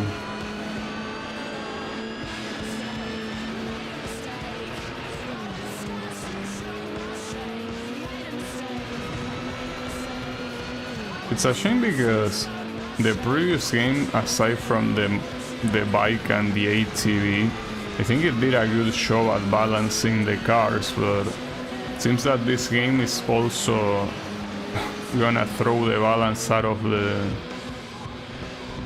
window. Well, at the beginning I thought that as long as you were in a bike or an ATV you were gonna be decent, but in tracks like this one that actually require a little bit more from you, yeah, like that snow plugger is not an option.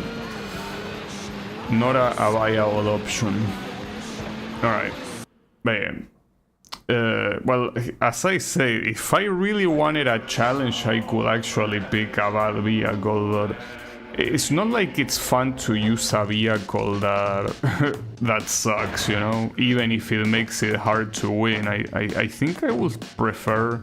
Well, speaking of bad acceleration, this one also has bad acceleration. This one has better, but we're talking about a bike here. I'll pick this one. Yeah, probably not the best idea. So, this track is Madball, so I don't think this one was a simple track, wasn't it? So we don't really need acceleration here.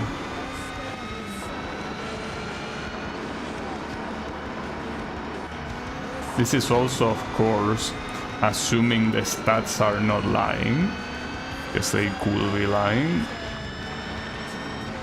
Some arcade racing games for some reason love making up stats that are not true. So then it's crazy here. Like, I understand that this one is a big rig, so it's even more understandable that bikes or ATVs will get sent flying, but goddamn,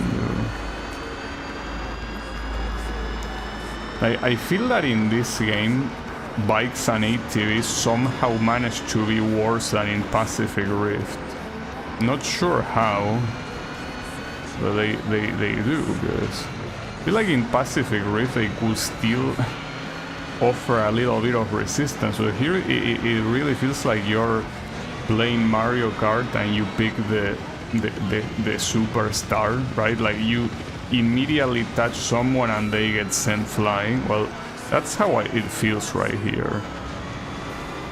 You know? I have the superstar and they are simply victims in my way. I see, like, right there, I did not make any effort to push it. They were flying. It's just like in Pacific Rift, the hardest events in the game are the ones that will force you to either use a bike or an ATV. If only they just remove them from the game, it will be so much easier, you know? Yeah, I don't think they are gonna do that.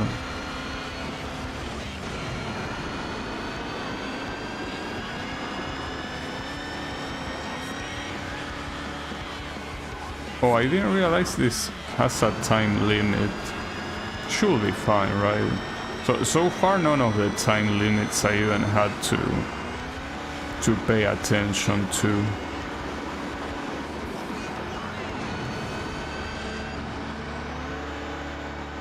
Yeah, and I don't think this is any exception.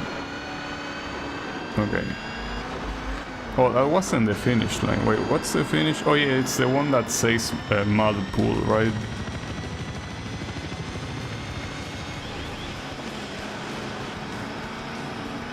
Well, even though it still wasn't close. It certainly was closer than the other events of this type. I was 10 seconds away.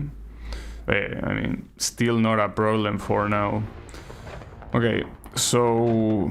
Oh, I think I unlock a new buggy. It's the first buggy that I unlock, I think. And here we are forced to use... Well, so... I guess do not pick the one that has, like, that little acceleration. It all depends on the track. It's all about that. If the track requires acceleration and you don't have it, well, you're gonna struggle, obviously.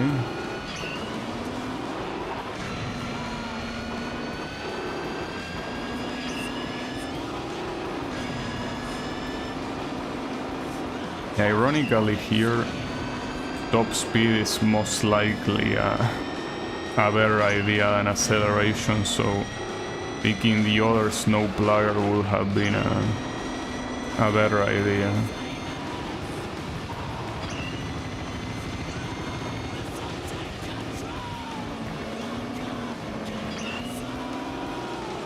We will see. The other checkpoints events like this one were also not that hard. They were not hard at all.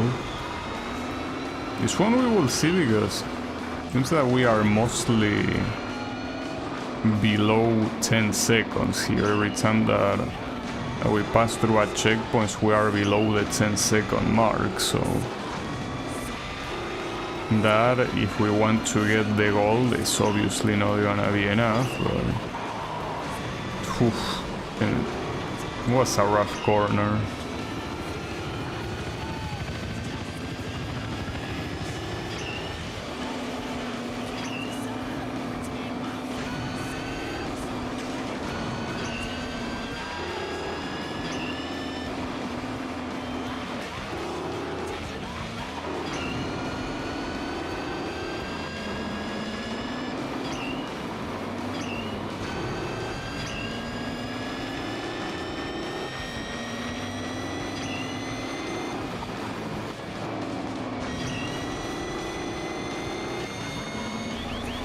I guess it was a matter of simply waiting until there were a lot of checkpoints all together to start gaining on the timer.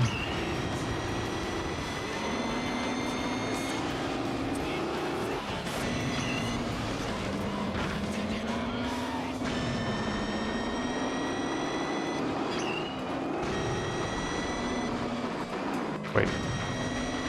Oh, okay. Is that supposed to be like one of the previous checkpoints? Or maybe it was a visual bug, I don't know. Yeah, like that was clearly a checkpoint, but it didn't count as one. But it seems that like the game might not actually care if you miss a checkpoint. I think that like the checkpoints keep looping infinitely. So if you miss one, it's not like you have to go back to pick it up. You can simply keep going, or maybe not, and I'm just making that up. But I saw multiple times, like you can see that there is a checkpoint there. Maybe it's simply that the game did not remove them graphically, and maybe you cannot miss any checkpoint, but I don't know. Alright, to keep in mind that Ascension is a hard race. Yeah, we're gonna use this new buggy. Yeah, sure. It's called Lunar Tech Apollo. We're not in the moon, though it's quite wide, so I guess almost. I'm pretty sure it doesn't snow in the moon. Like, I don't think it's possible for those sort of things to happen without an atmosphere. There could happen that there will be like sandstorms, right? Probably.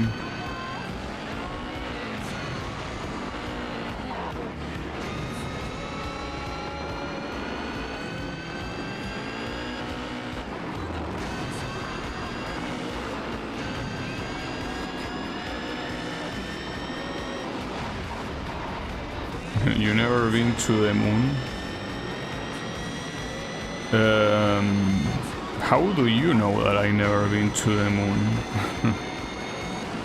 Like, what if I've been to the moon but I didn't tell anyone?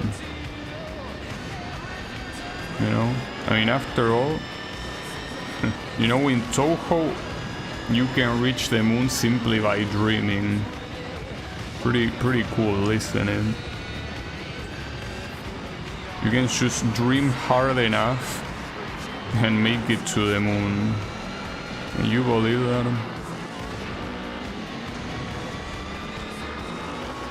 Well, technically you can dream about being on the moon.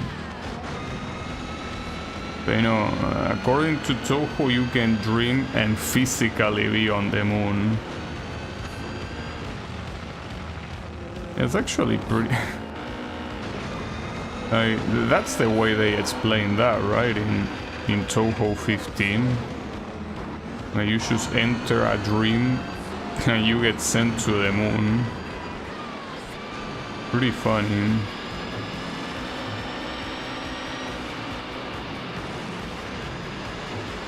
I mean, it's Toho.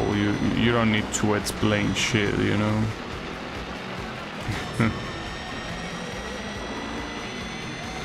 It was at least pretty cool. I mean, Toho 15, when it comes to the whole environment, like the backgrounds and seeing where you are and what happens, it's so cool.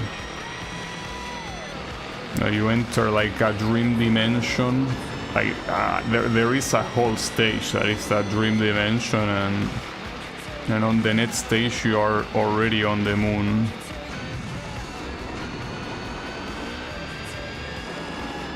And then on the next stage you're on the moon, but like in an ocean. Because yeah, there is an ocean in the moon, in the Toho moon, or rather in the lunar capital, right? For Toho you have essentially 2 dimensions in a specific place. So the main location where everything happens in Toho is called Gensokyo, right? Gensokyo is just supposed to be like an alternate dimension inside Earth. So basically this lunar capital that has like a whole civilization and a sea, right? Like an ocean. That's supposed to be like the alternate dimension of the physical moon, right? I don't know, soon... I mean, he's not a stoner, but he's a drunkard, so... he thinks of all of this stuff. But hey... it inspires a lot of other people, so... pretty nice.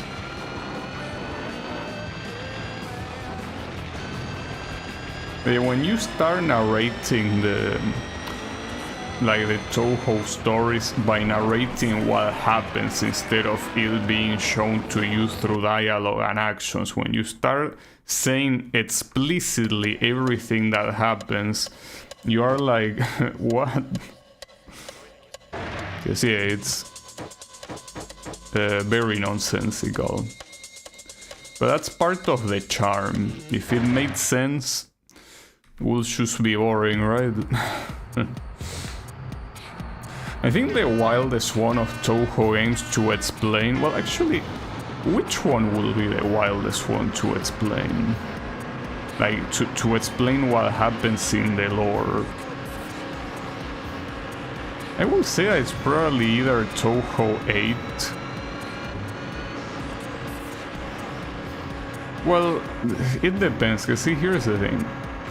Toho 13, like 10 Desires, is a game that happened because of what transpired in the previous 3 games. So if you just tell what happens in 10 Desires, it's like it's not that much. It's basically a mausoleum appears and a lot of spirits are gathering inside it. and someone wants to be resurrected, right? Like, it's whatever. But the thing is, like, why does that mausoleum appear? You have to explain why Toho 12 happens. And then to explain why Toho 12 happens, you have to explain why Toho 11 happens. And also, to explain why Toho 11 happens, you have to explain how Toho 10 happens. So if you start telling the whole thing, it's probably the most crazy explanation in the series, simply because of how long and how nonsensical it is, right? Weather goes bad is half of them.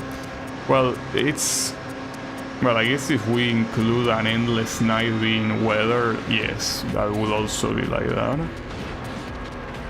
Well, that's the thing, because whether will the flowers growing in Toho 9 count as weather? Maybe.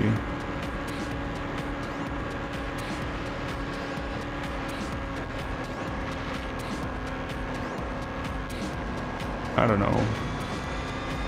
But it is true that at least, like, weather conditions changing, you have 6, 7, 7.5 to some degree, well, 10.5. As I say, 8 if you consider night like being part of the weather. Well, 11 if you consider the geyser being also part of the weather. Which other one? Well, it kinda ends... Oh, 16, of course. Like hidden star in 4 seasons. That's kinda important, the weather in that game.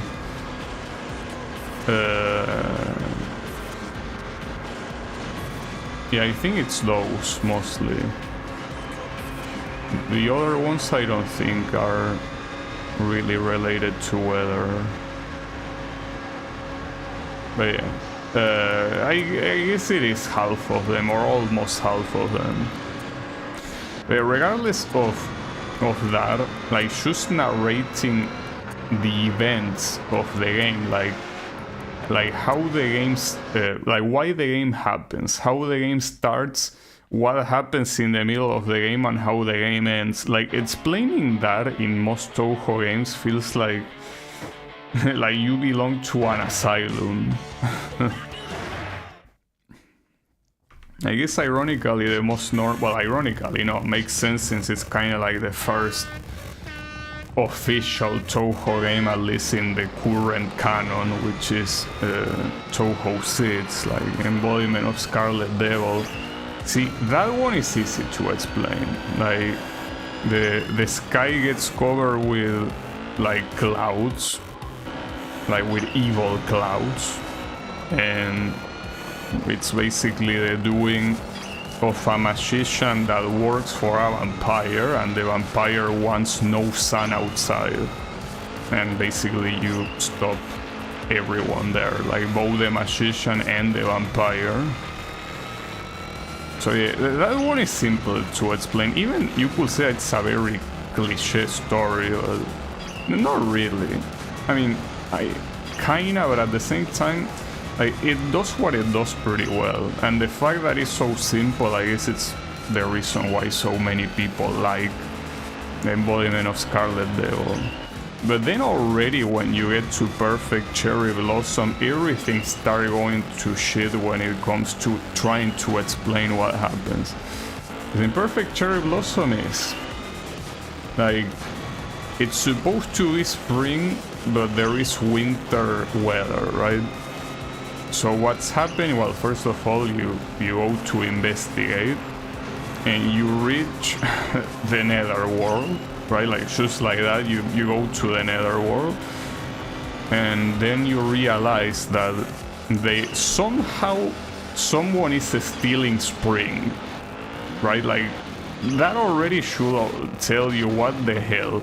But yeah, someone is stealing spring, and they are stealing spring to revive a cherry blossom. And the cherry blossom apparently contains the soul of a ghost that also died because of that cherry blossom, apparently. It's like, yeah, it gets a little bit weird there. And well, you prevent the resurrection, but then you realize that the one that caused everything was like some weird ass yokai, or well, a monster, right?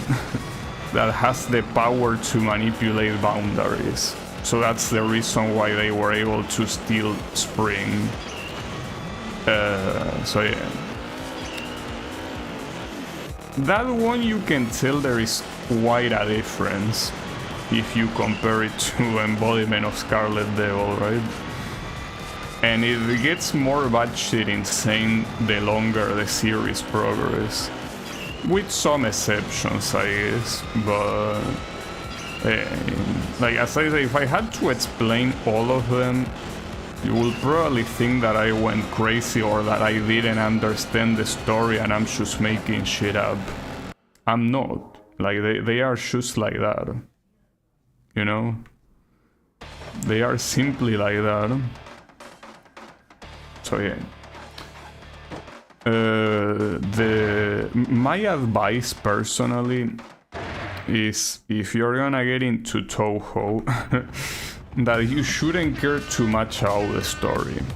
Like, just do what everyone else does, and when it comes to the lore, they should pay attention to the personality of the characters and the interactions between them. The story is like whatever. Nobody really cares that much about the story. And it makes sense that that's the case. So if you want to get into Toho for more than just the gameplay or the music, or, you know, the character designs, like if you want to care about the lore, we'll recommend you just to observe the way the characters act and interact with each other and leave it there. But don't try to understand the story in itself, because it's a losing battle, you know? I mean, you will probably understand it. It's like the kind of thing that, you know, why did I bother? when you realize what happens in the games, you are like, why did I even try to understand it? It is very likely that, just like everyone else, you're gonna play the game the first time, you're gonna finish it. Like, you even get the good ending by not using continues, and you still don't understand what the fuck happened. So yeah, that's the thing. Do not try to understand it. It's better that way.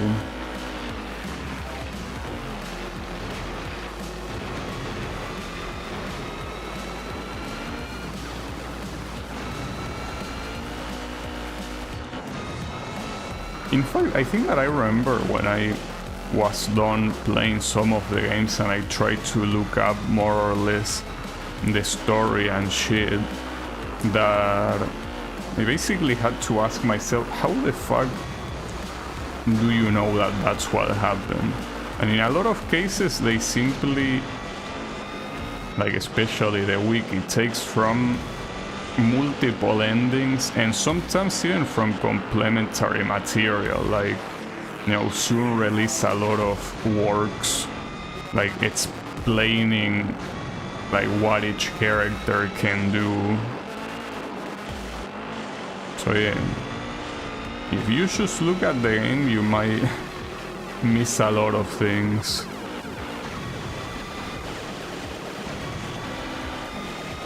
And even if you didn't, you still probably won't understand. But again, my advice is, don't try to understand. It's easier and better that way.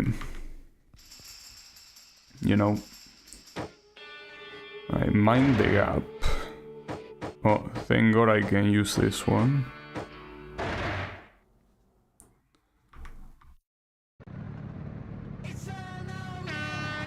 Well, one thing I can say about this game is that, differently from Pacific Rift, it gives you a lot more freedom to pick vehicle type. Like here there have been multiple events where you can pick any vehicle type that you want, while on the previous game there was not a single event in the festival where you could pick all vehicle types. Like, it was always between 3, 4, or well, in the worst cases 2 or only 1, right? But never all 8 of them. Well, 8 or 9, I don't remember how many they were, but the point is that like, there wasn't a single event that allowed that. Here you already seen multiple events, and the ones that only allow a certain vehicle types to participate, they usually give you a good variety. Like, for example, this one, if I remember correctly, it allows you to participate with a bike, with this rally car, and I think that maybe the snow plugger or something close to that. And those vehicles are all completely different. They have nothing to do with each other. It's not like it's an event that is like only heavyweights are allowed or only lightweights allowed. No. Everything. Well, everything, no, but I mean, very different things were allowed. So that's great, right? This car looks pretty cool from the front. Here, since we already know that the opponents do not despawn, there is absolutely no reason to look backwards. If anything, it's a very bad idea.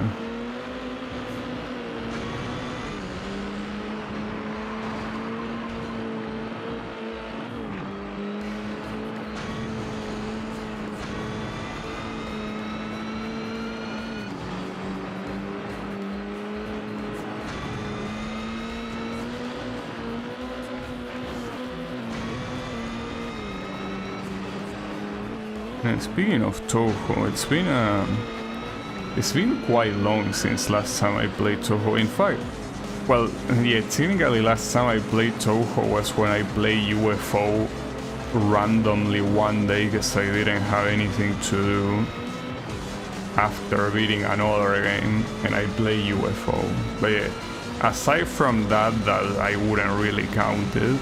Last time I played Toho was when Toho 20 released. So that was like almost, well, I wouldn't really say almost a year ago, but like at least 10 months, right? Maybe 9, okay? That's more accurate, but yeah, essentially a very long time. But I really don't know, like, I don't think, aside from getting a Lunatic 1 going clear in UFO, I guess, I really have nothing left to do that I wanna do. Cause yeah, like, I could start somehow attempting to do Lunatic no bombs, but I don't wanna do that. But it seems that one of those cases where, unless I engage with fun games, there's not much I can do about that. So it's whatever. But yeah. I mean, it's what happens when you beat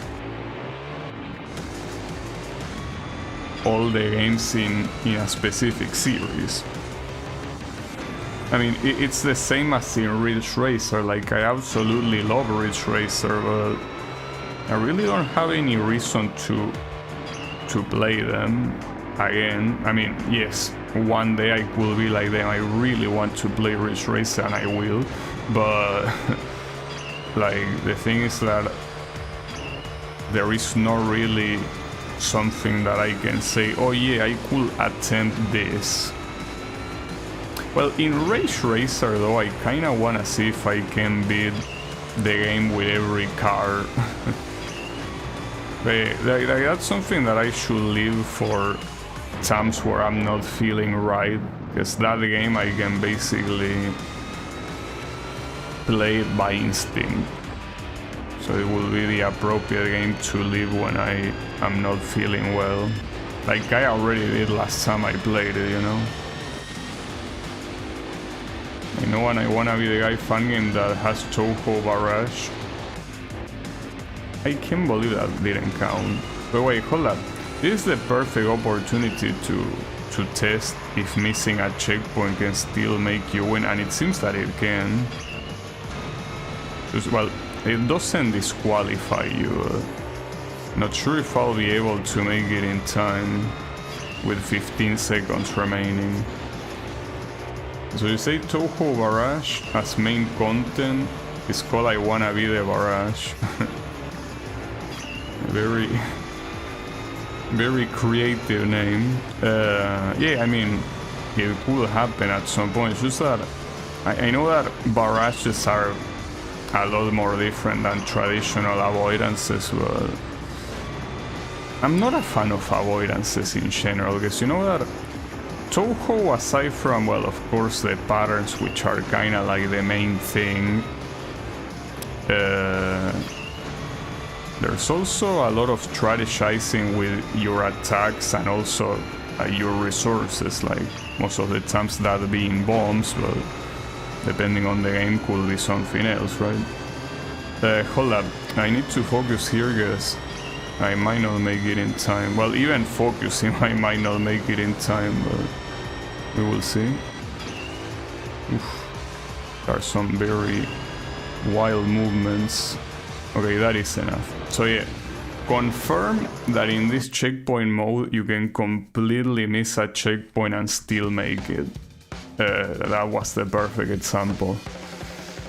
Anyways, yeah, in Touhou it's mostly about that, and also another important thing about Touhou and any shoot 'em up is that you have free movement, right? Like you can perfectly move right up, down, left. I almost forgot the last direction, right? But like you can perfectly move into any direction, which makes the dodging enticing to do. In I Wanna Be the Guy, the dodging is made through platforming, with some exceptions, of course, where you do have free movement more closer to a shoot 'em up, but yeah, for the most part, you need to do jumps to dodge, so that's something that, yeah, I don't know if I'm that big of a fan of. Very ironic because the boss of my fan game is basically that.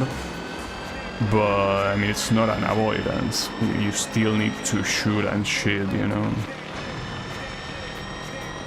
So yeah, that's my issue with avoidances in general.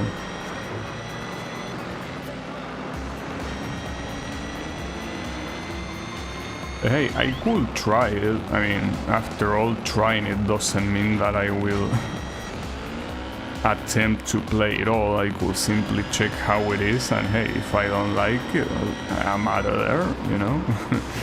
It's pretty simple. If I start playing a game and I realize I don't like it, well, no need to keep playing it, right? It's as simple as that.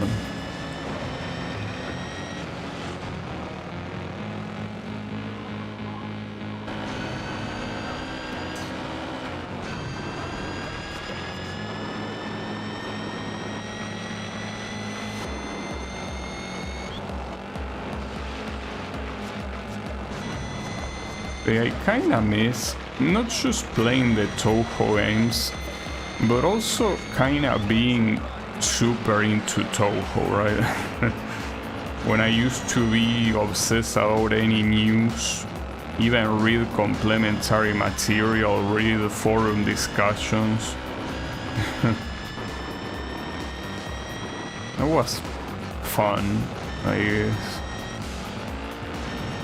I mean, I never took place in those discussions, I simply read them. I'm not a fan of posting online in general, right? Which is ironic considering that I'm streaming, but like, the point is that I'm not a fan of, you know, of posting in a place where, I don't know, someone else has the control, right? Well, here the one that has the control is YouTube, but I mean that content-wise, the one that decides everything is me, right? But in a discussion, if the moderator doesn't like you, yeah, it doesn't matter. But I mean, it doesn't only have to be the moderator. I mean, if other people don't like you, it's like whatever, right? Not much you can do there. And I'm not very good at dealing with people in general, so that's also another thing. The most likely scenario on joining discussions like that is that they won't want me there. But it's fine. And the important thing about those things is knowing that early on, right? Knowing that I'm not particularly good at conversing.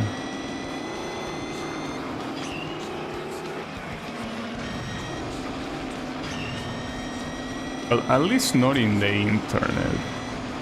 I mean, in real life, I mean, I'm also not very social at all, but the thing is that usually in real life you cannot expect someone behaving in a very crazy way, right? Like, obviously you can meet someone that is actually bad in the head, but for the most part, people tend to be relatively reasonable, not just because they might be reasonable people, but at least they try to pretend, right? But on the internet, since, you know, there is anonymity, like, you can meet individuals that, even if you say something without really wanting to offend anyone or, you know, to provoke a verbal fight, someone will always be at the defensive, right?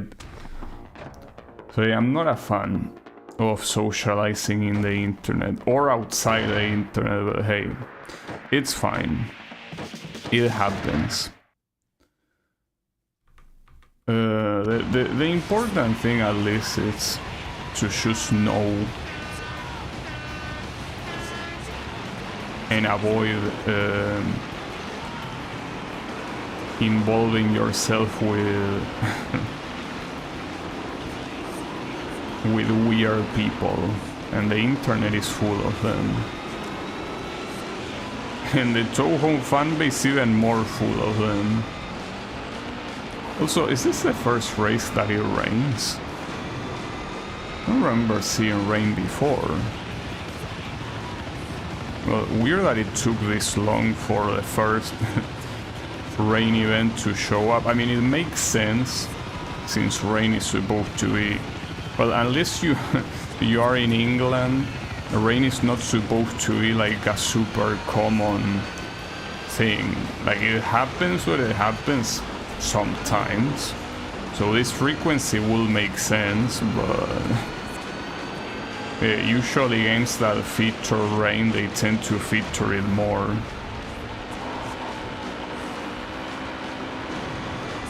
It was on the moon.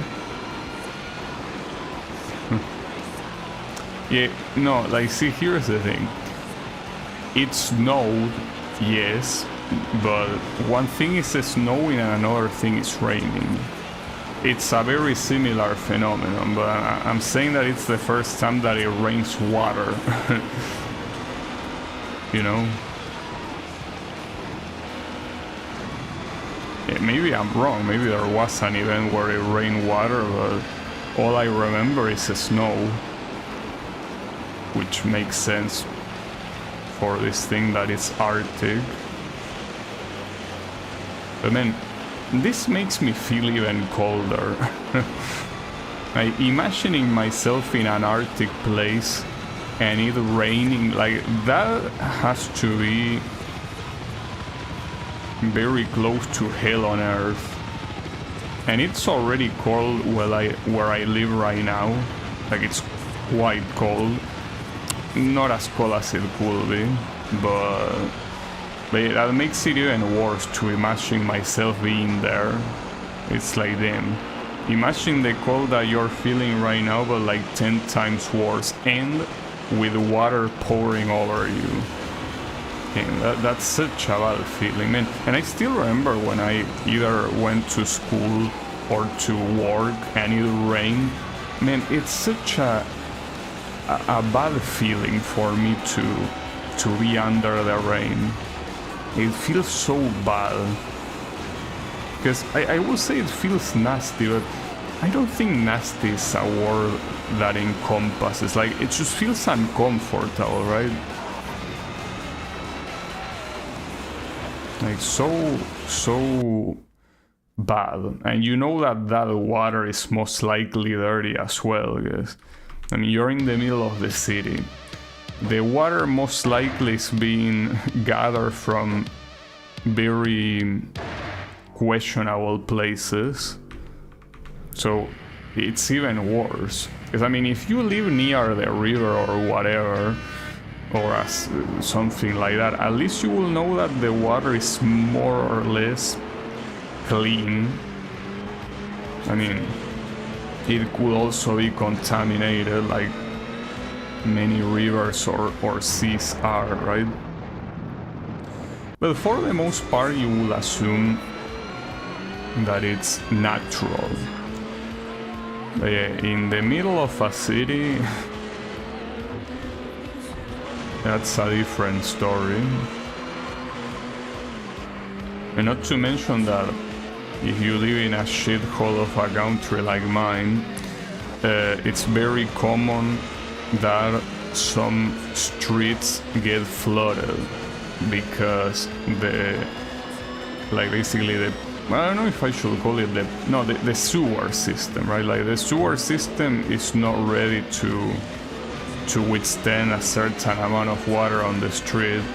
So to top it off, you also have to step on water that is 100% dirty. Because forget about where the water came before the rain. Like, now the water is basically staying in a place that is like the floor of the street that you know it's dirty. You know? So yeah, rain, I hate rain. I really hate rain. Not to mention the humidity that it comes with it. So yeah, rain outside of fiction is something that I don't wanna see.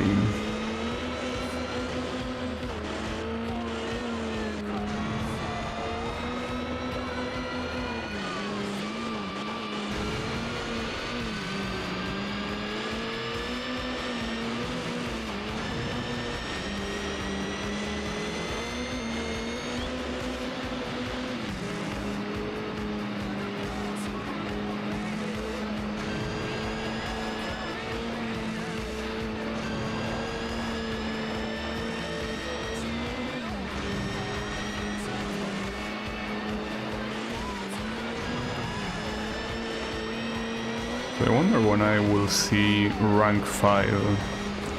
I mostly got myself distracted talking about Toho and all of that, which is always pretty nice. Talking about things I like is very, very cool.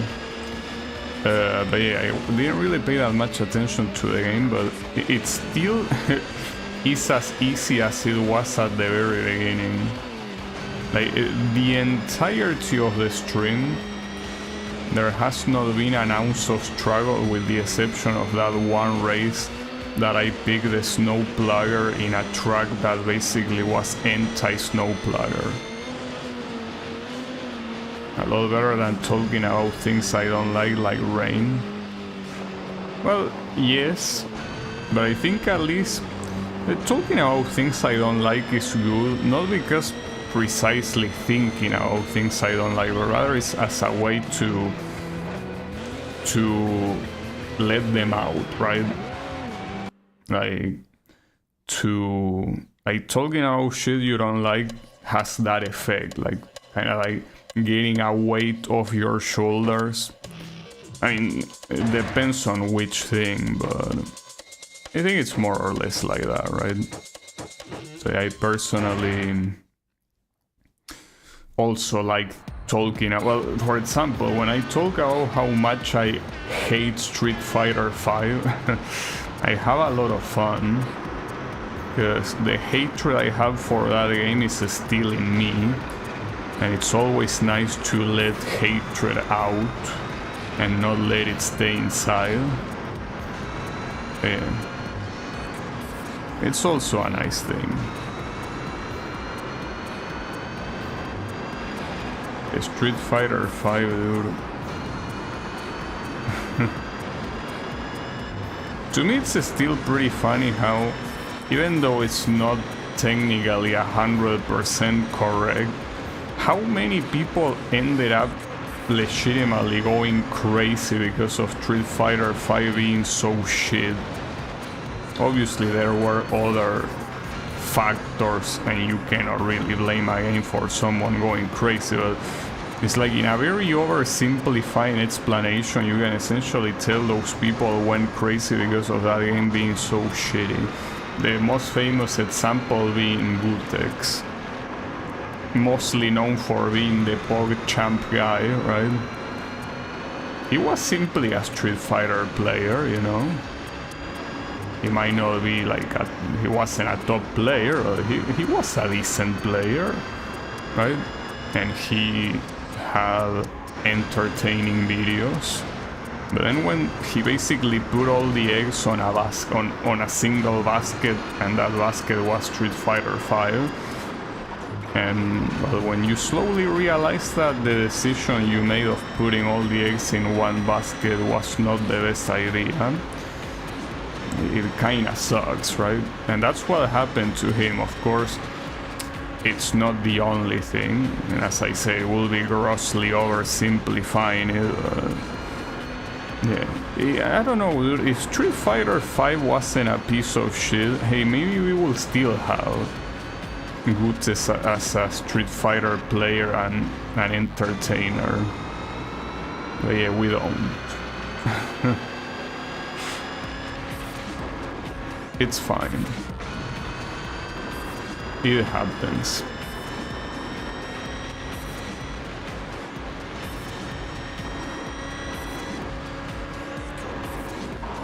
If Street Fighter 5 wasn't a piece of shit, I wonder how Street Fighter would be looking right now.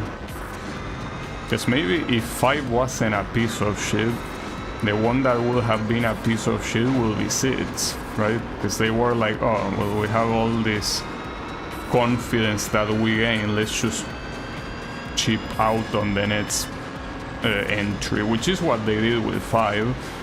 But if they didn't do it with 5, they probably would have done it with 6.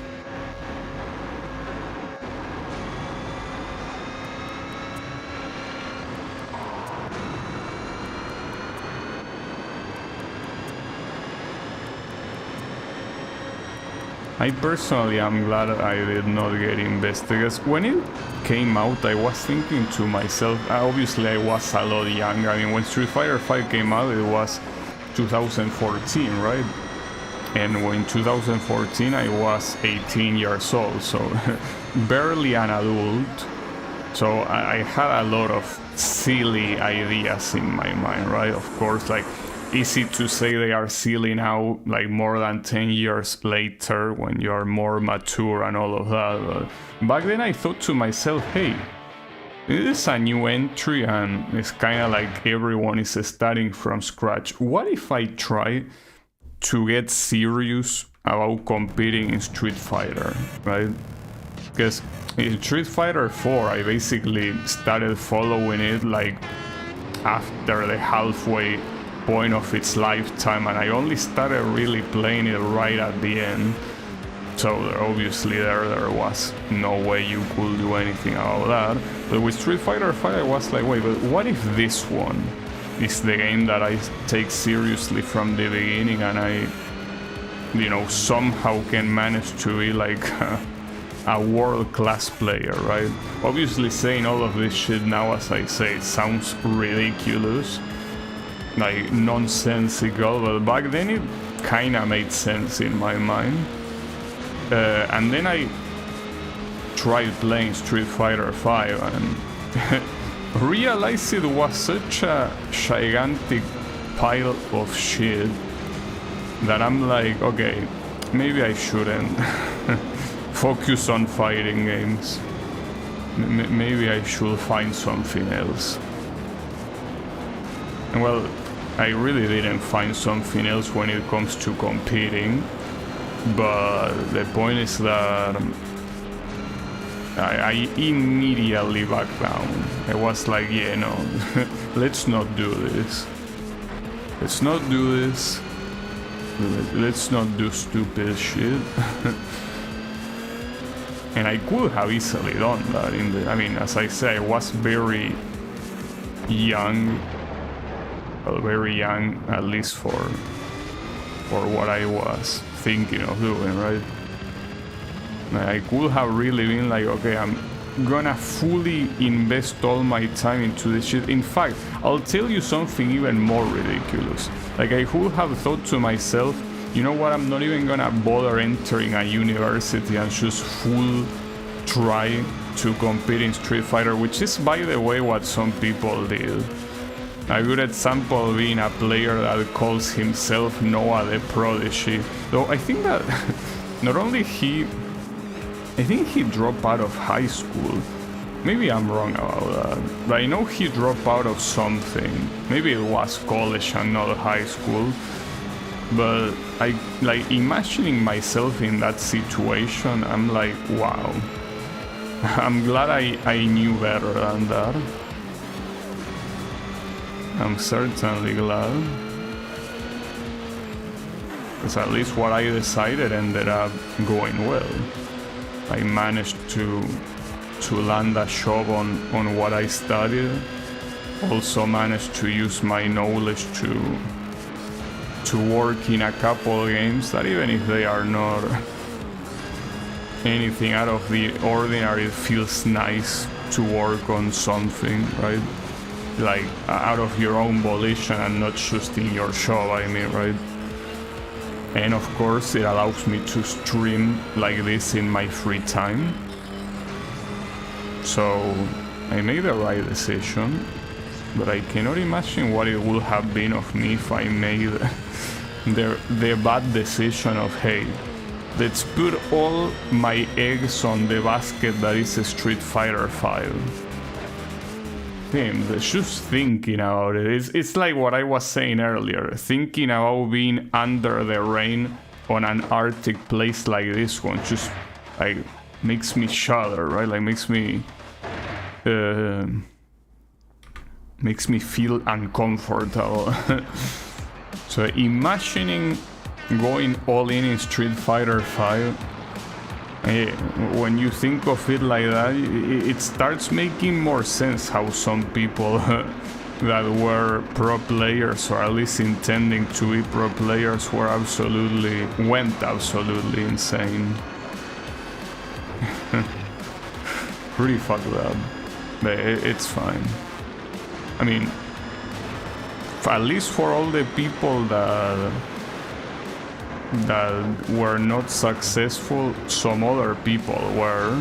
I mean, you have the biggest two examples being Mena RD and Punk, which are two top players that are still top players in Street Fighter 6. Well, in fact, Mena RD won EVO. Like basically the biggest tournament in the world. So hey, good shit. And he was a top player in Street Fighter V as well, and so was Punk. And Punk also won EVO. In fact, he won EVO in the previous year, I think. So yeah, those people, they managed to go all in Street Fighter V and actually have a successful story. There's so many others that try doing the same and yeah, it didn't work out.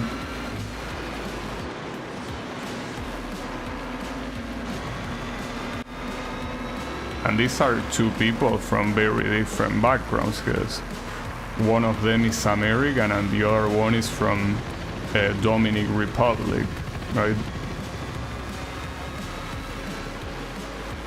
And yet they both, you know, managed to find their place in the community as one of the best.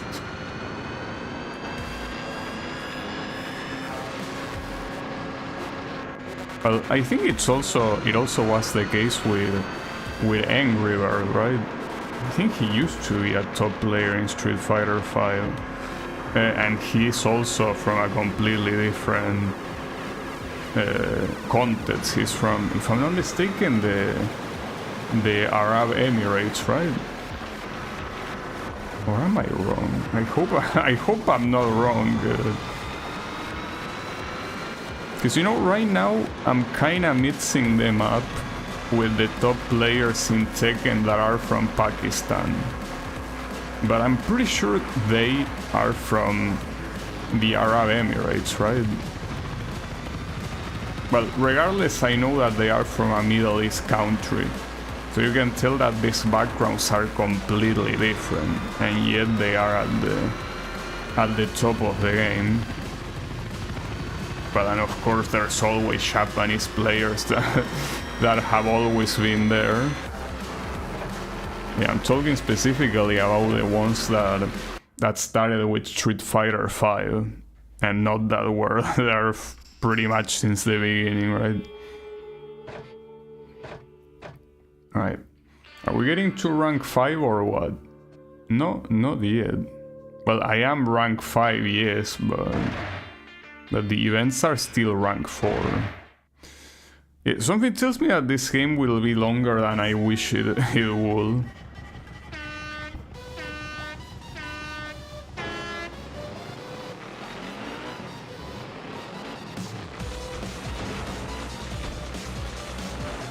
Nice way to start with those guys. Well, not my problem.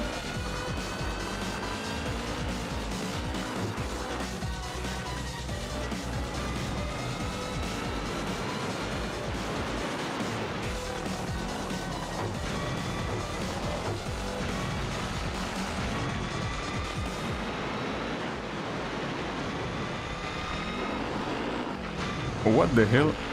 Was that always there? I don't remember that being there. Well, maybe it was.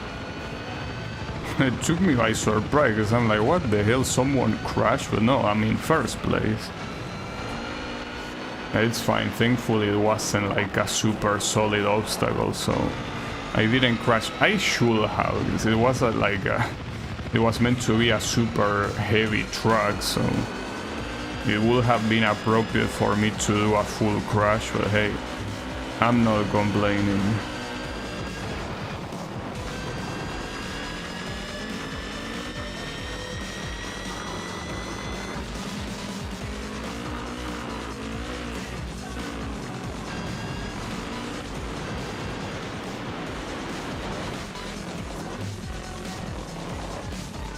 Hey Trainer, how is it going? I'm here in a very cold place. Yeah. Well, that, and also with the first version of my fan game done. Oh, we're going to rank 5. Was about time. Alright, let's see how hard rank 5 is. You will be able to play my new fan game soon. I wish I was too, fighting the summer heat. Yeah, I heard that in Europe it's a little bit hot. Though here I was mostly talking about the game, but yeah, it's also cold in real life here. Like, I think today like right now at this very moment it might be around 5 degrees Celsius or something like that. It's quite cold. I mean, if you ask Yami, he probably had to survive way worse. Wait, that's oh, that was weird. I mean, being in Canada, well, I think he's no longer in Canada. The point is that he lives in Canada and he knows what sub-zero temperatures are. Thankfully here sub-zero temperatures are very rare, but yeah, it's still cold even if it's not sub-zero. Wow, nice. I've been messing around with your first game ever since you mentioned it, but that one save I was stuck on still took me a while. I left off in the next zone after that list. Is no longer with us. What, Yami? I mean, today he talked on Discord.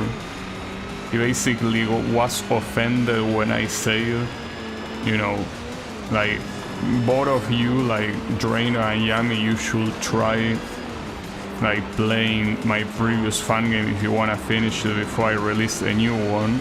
And I said especially you, Yami. And he was like, what you mean especially you? I mean, he's only on the 3rd zone. He's so far from where you are.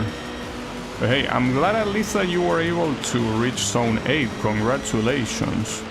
Zone 8 shouldn't be that hard. It might be hard on the ice though. So sorry about that. But when it comes to difficulty, it shouldn't be that hard. So you should be fine, mostly. The problem is what comes after that. But yeah, don't worry about it. Cause yeah, like, let me just tell you that the worst, like, you still have not seen the worst. But it's fine. I believe in you. A lot of the saves are fun, just the first jumps are a pain. Yeah, that's something that I also tried to change in this fun game, which is like basically not make the first jump so hard, not make any jump so hard basically, and putting more checkpoints. But yeah, for what I've been testing, it's still quite hard even with that.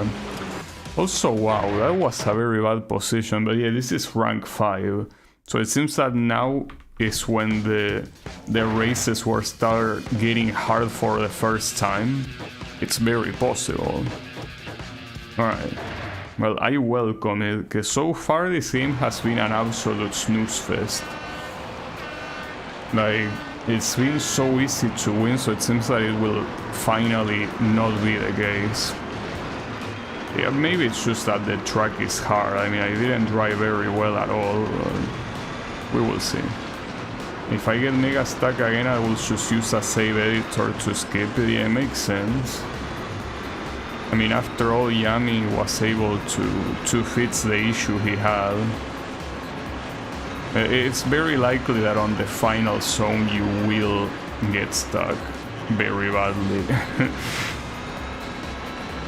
It's pretty common, or well, sorry, I didn't mean to say common. I meant to say that it's very likely because Echo struggled a lot in some of those final screens.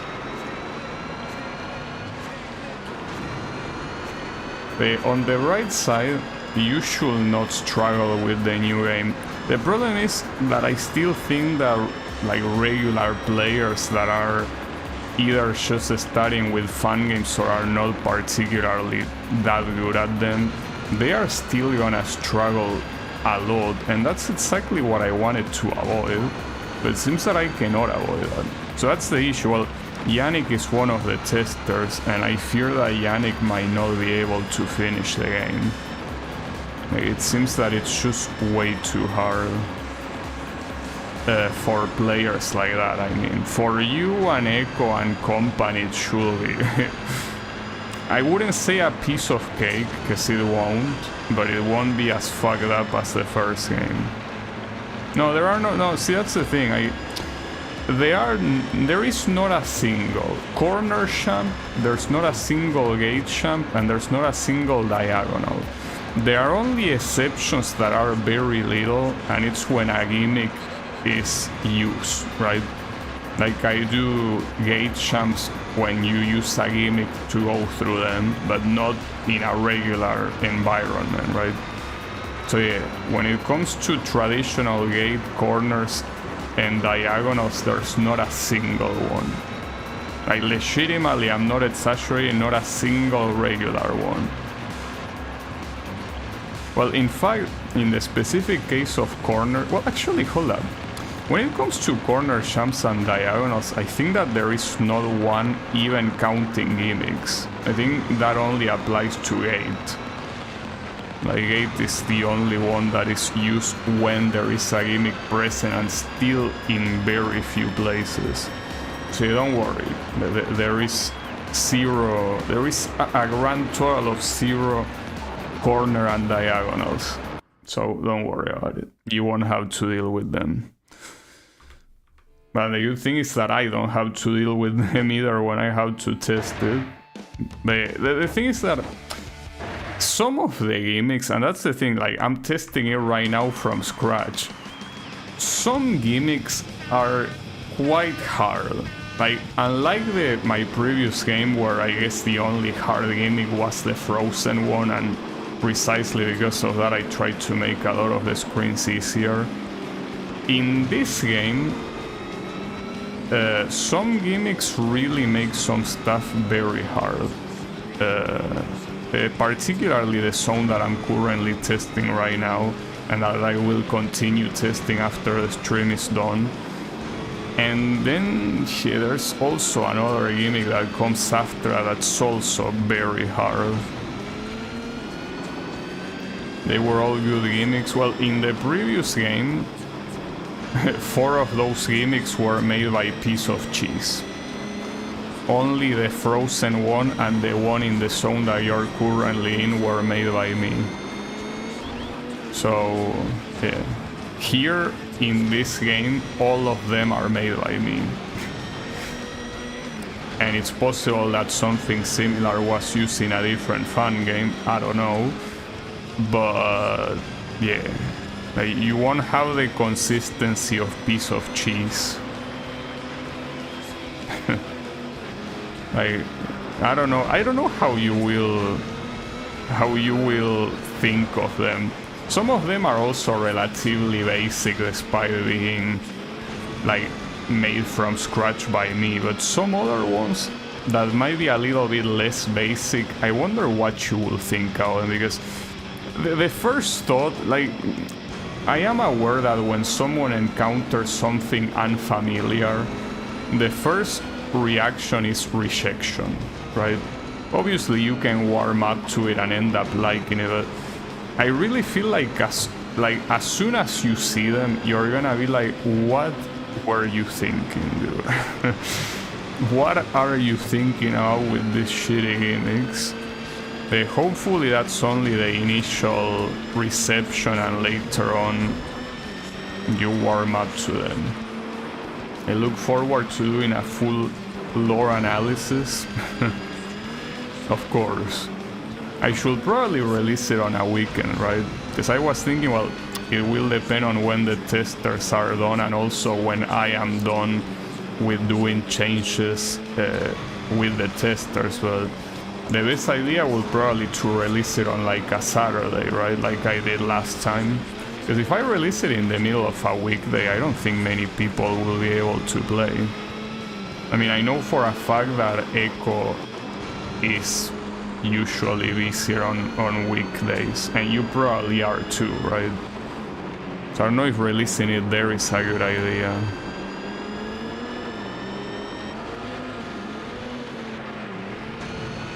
Well, not to mention that if I release it on a weekday, it wouldn't be able to be like on the morning or something like that, because, or I could, it's just that I wouldn't be able to read anything in Discord because I need to use the Discord on my show. I mean, I could still release it and be like, fuck you guys. I mean, I still will be able to, for example, watch streams, but I will not be able to read the Discord.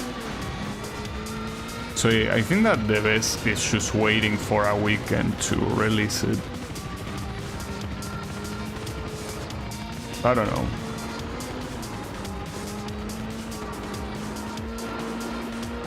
Yeah, my idea is of course watching any playthrough that I manage to catch, of course, depending on the time side, or maybe like I am busy with work and I cannot watch it. But yeah, my idea is of course watching everyone that plays it. Not like it's very hard to do so. I mean, last time it was like 3 people that streamed it, which were you, Echo, and Opanker. No one else streamed it. So yeah, it wasn't very hard to keep up with all of them. Also, here in rank 5 it seems that there is a 10-second difference. So still not very nice, but I guess on the harder tracks it's more challenging to win. So I guess that's something, maybe. But yeah, yeah, I probably will. Like, I hope that I'm not done with making the game. Well, making, I mean, like doing the final corrections and all of that. I hope that that's not on a Monday, because that will be so bad. Like, I have the game fully ready and I have to wait 5 days just to release it on a weekend. That will suck balls. Yeah, I don't know when it's gonna be ready, because regardless of when the testers are done playing it, there could be a lot of adjustments to make, and as I said, some checkpoints might require full remake to, you know, for them to not be unreasonable, right? Or unreasonable for, as I say, players that are newer or that don't have that much experience. So yeah.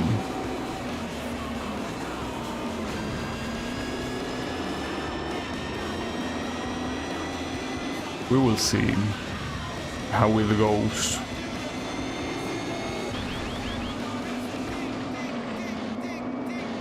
I believe in you. I mean, it obviously will be released.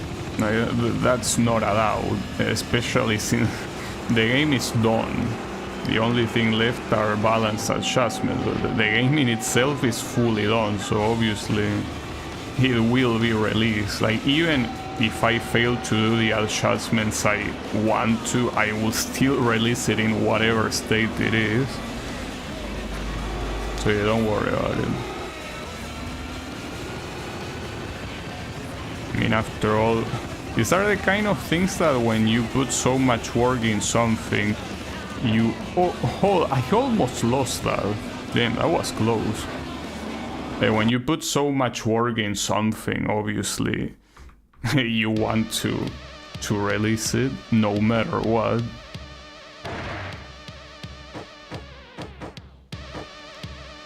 Yeah. I don't know about the boss though. I don't know if I should talk about the boss since you haven't seen the boss of the previous game, but... Wait, there is a sub-objective here about winning gold. That's the minimum that I do in every race, so... That's hardly a side objective.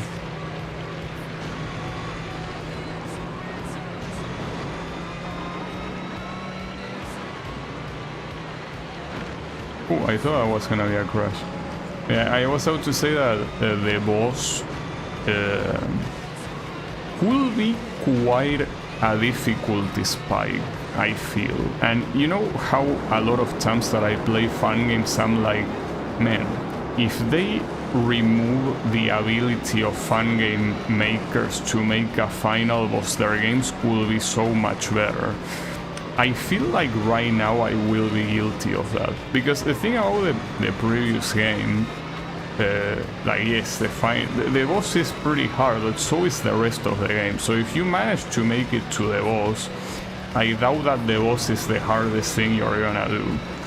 But in this game, since even though it's still hard, it's a lot easier, I feel like the boss might be a little bit too hard. Hopefully not, but it might be.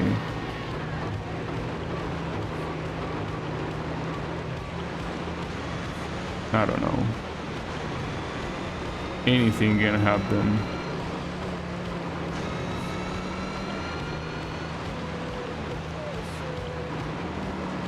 Well, in fact, the funny thing about the boss is that it also happened in the previous game, but like you have a first version of the boss, like with all of the attacks being implemented, and I implement the attacks one by one, right?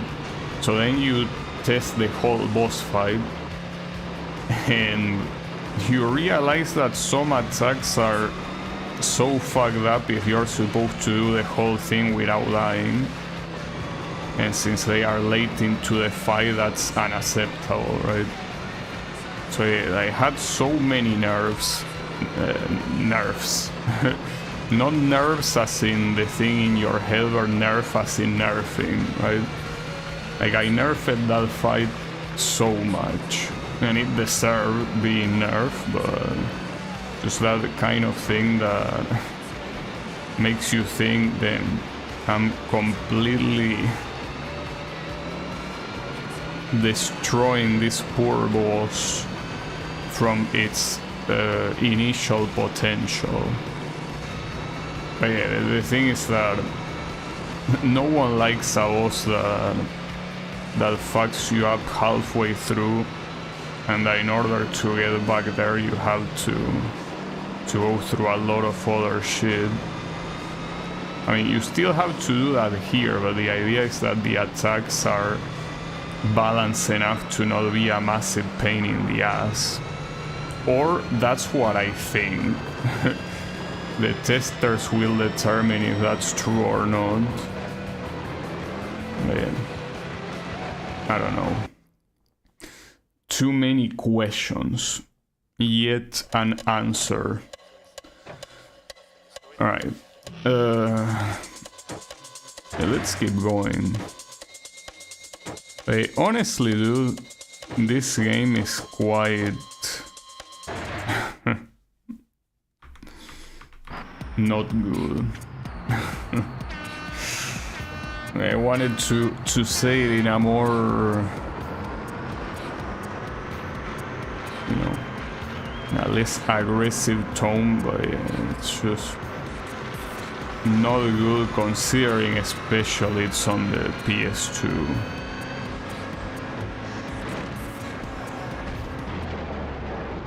It's fine.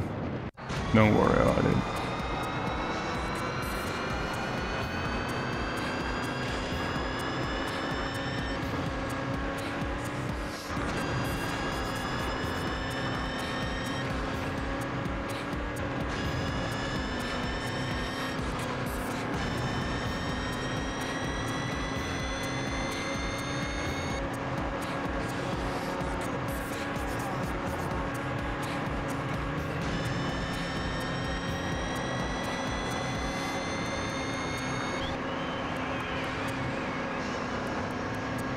Now, I've been looking at the Steam game Musings, right? Since the other day I installed Muse Dash and it did not, like, it did not remember my save despite the fact that the game has a Steam Cloud. Well, the good thing is that Musings kinda remembers your save, and I say kinda because it remembers some of your scores. I'm pretty sure some other scores it doesn't remember them for whatever reason. But it also does not remember favorites. So it's okay, it's better than nothing. But the biggest issue is that in Muse Dash, you need to play the songs at least once in the middle difficulty to unlock the hardest one in each song. Like, It's not like you have to play it once and you unlock it in the whole game. No, you have to play it in every single song. So basically not having your save kinda fucking sucks. On the other hand, in musings it doesn't really matter. Like, you still can play everything from the beginning, I'm pretty sure. Though it's always nice to have the game remembering your records. And just like in case I look at Project Diva to see if it properly save your progress to Steam Cloud, and yes, it does. Well, I mean, it's kinda obvious considering that I played it after changing my computer and everything was there, so... But yeah, I just double check and it does the right thing. Instead of saving the save in the game folder, it saves it in app data, as it should be. But for some reason that was too much to ask of Mustache. Like, that's such a disaster, dude. An absolute disaster. Okay, whatever.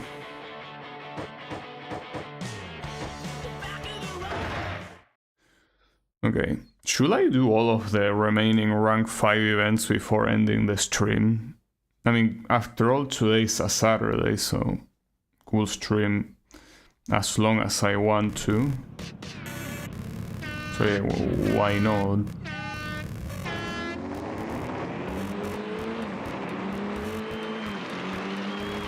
It's just that I cannot know how many rank 5 events there are gonna be. Can only speculate.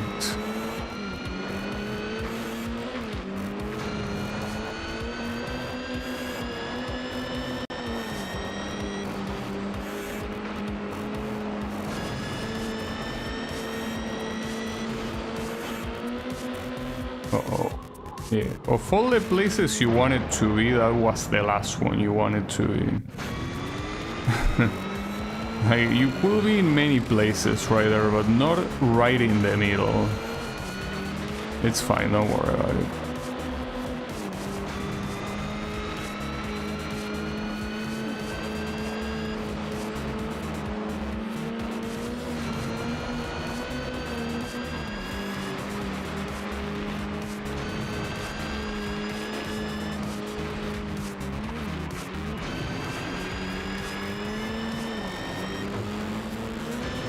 I feel like these events, when eventually you get to the highest ranks in the game, this will be the hardest ones to win, because they were, well, I wouldn't say challenging, but you were pretty close to losing even in the, like, the very lower rank. So the fact that it will obviously be harder on the higher ranks makes me think that some of these events will be an absolute pain in the ass to win.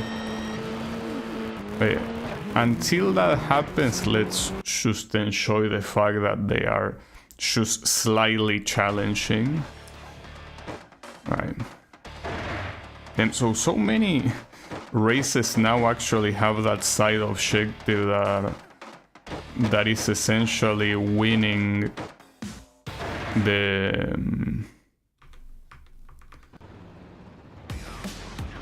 the race. I don't know what those stars are for though. I think it's to unlock some shit and that's it.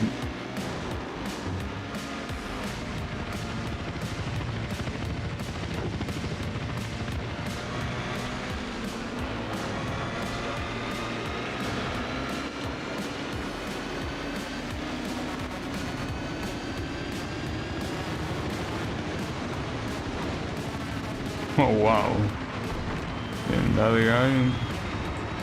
that guy learned how to become a hybrid vehicle. And not precisely hybrid in electricity, but more of hybrid in the Mario Kart sense. Okay, I cannot imagine going under a waterfall in a place as cold as this one, dude. I already say that rain must feel like absolute shit. The thing about rain is that they are droplets that, unless it's a complete downpour, they tend to be droplets that are mostly spaced out, like between each other. There is some room, but going through a waterfall, or like that whole thing goes to you just like that is, yeah, not a good idea. I mean, I'm pretty sure that you could easily just die of hypothermia there. You go through a waterfall in an Arctic place, it's like, please, I want hypothermia, please.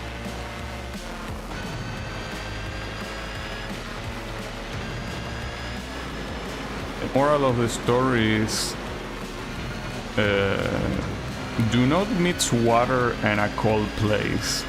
Unless we are talking about your fridge and you want to freeze water and make like ice cubes, but we're talking about like an open place that is super cold. You don't want to interact with water.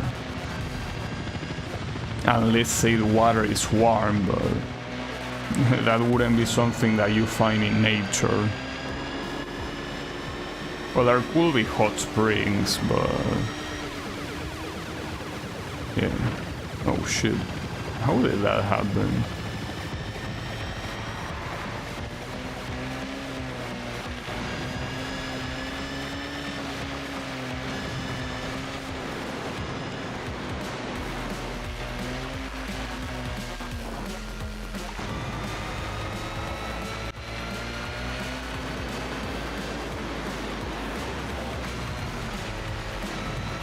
Feeling a little bit hungry right now. It might also be because of the cold. Oh, look at that rainbow on the lens flare. Not sure why. Oh, maybe because of the maybe because of all the water going around. I feel a little bit hungry right now. It's fine. Deep freeze. Yeah, let me pick this one, of course. I'm so glad that emulators let you speed up the loading to the point that you barely need to wait anything. So good. I see that's one of those cases where using an emulator objectively improves your experience. Because see, for example, I'm obviously use upscale textures, or rather, like the emulator itself is upscaling the original game textures, right? And that's something that a lot of people will be like, well, you know, I don't like it. I would prefer like the original textures in that low resolution, right? Understandable, but things like loading screens basically being completely, I wouldn't say removed, but at least something that no longer makes you wait a lot. I cannot see how anyone will dislike that.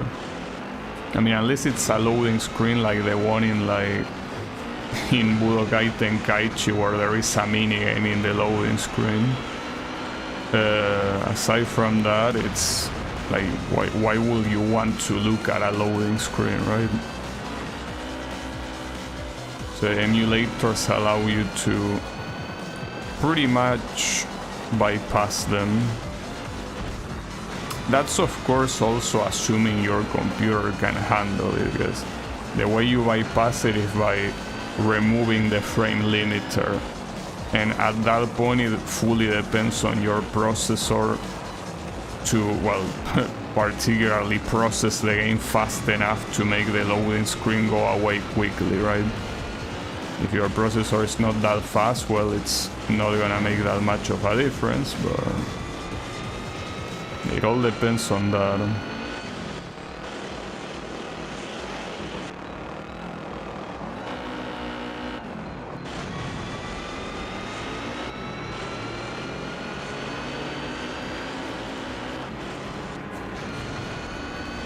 So I think that this is something I should realize.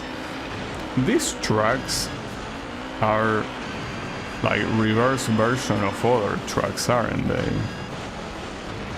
So that's interesting because it's pretty much the first time in the series where that you can just casually place one of the tracks in reverse. Unless that's not the case and I'm just making shit up, it's possible. But I think that this is a reverse track.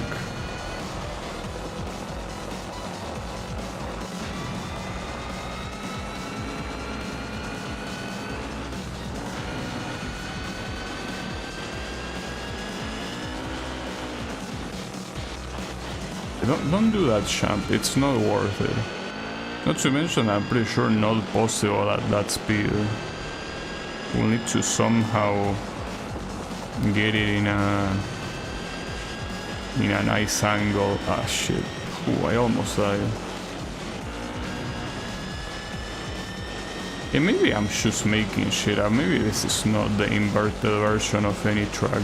Just that since I saw the temperature there, it looked like it was the same place as that other track. But yeah, in reverse, of course. And maybe it wasn't, and it's simply the same type of decoration. Okay.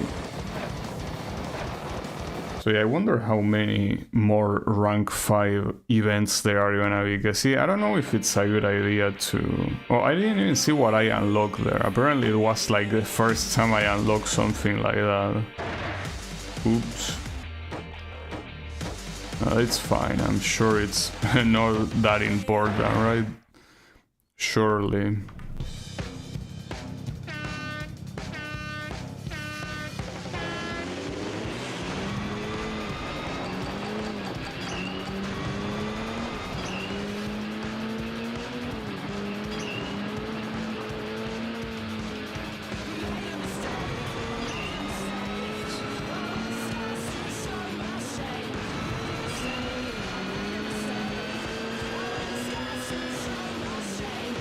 Ooh, I almost missed that. If they feel like it, sometimes they make this checkpoint super narrow. Makes it very hard to not miss them. I guess that's the point, you're supposed to aim.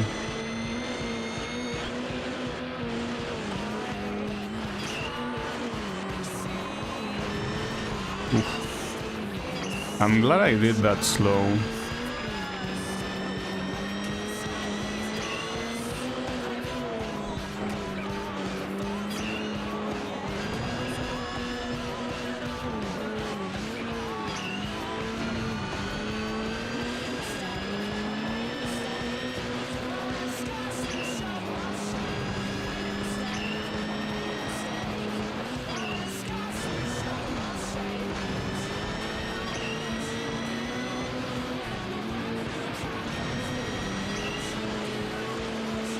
Oh, I need to... Oh, never mind.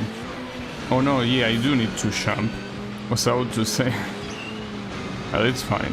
Especially with this car, it's not an issue.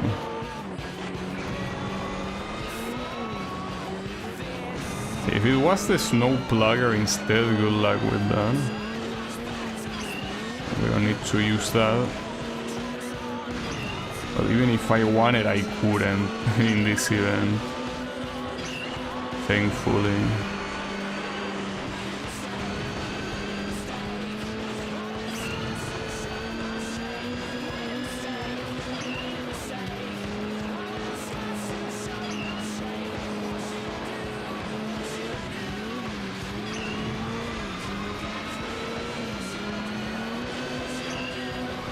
Wait, what's that? Oh, never mind. I thought I was supposed to jump. Alright, 3. But yeah, I don't know how long I should keep going, because if I do all the rank 5 events, I could be here for a while. Oh wait, hold up, this is the first invitational event that I got. Small series of races, okay. So this is the perfect one to live on. It's supposed to be a championship, so Oh, well, that's what it sounds like. So this is the first time that in the series that we had a championship like this. That's pretty interesting. And this unlocks a new car. And I saw that when I was looking at some of the cars, that the unlock condition is winning an invitational. So it is one of them. Okay. So, thankfully, the game answered my question very quickly. Yes, this will be the last event for the day, because it's the perfect place to stop, without a doubt.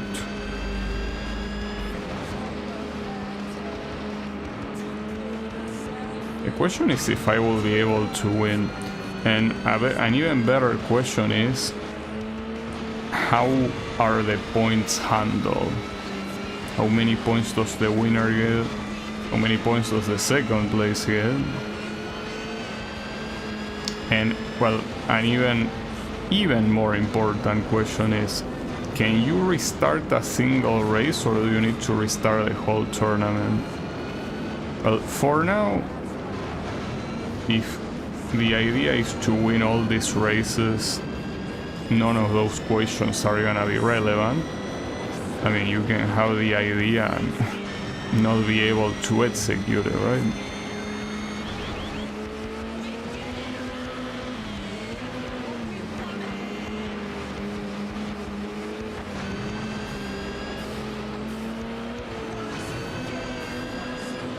And look at them slowing down here. I caught you. I caught you slowing down on purpose, and very badly, in fact. It wasn't even a place where you were supposed to do that. Got a tap on my end, but good luck and have fun with the rest of the game. Thanks. Have a good one, Draenor, and thanks for hanging out. And also good luck with with the rest of my game. I wish you can beat it. So everyone took this path last time.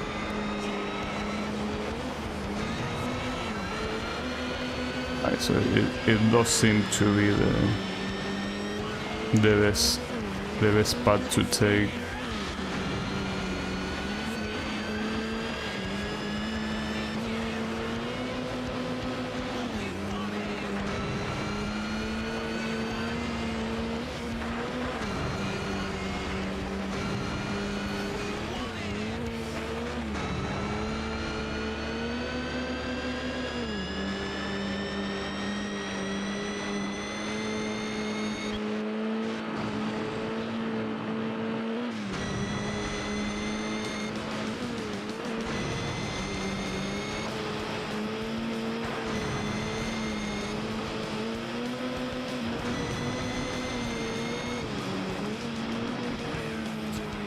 Pretty fucked up when I saw the guy slow down there.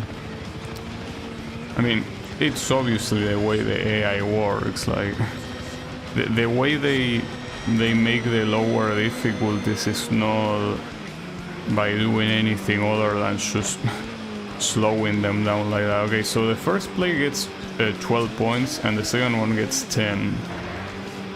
It tends to be standard in this sort of games. They usually do that. So that means that comeback potential is high.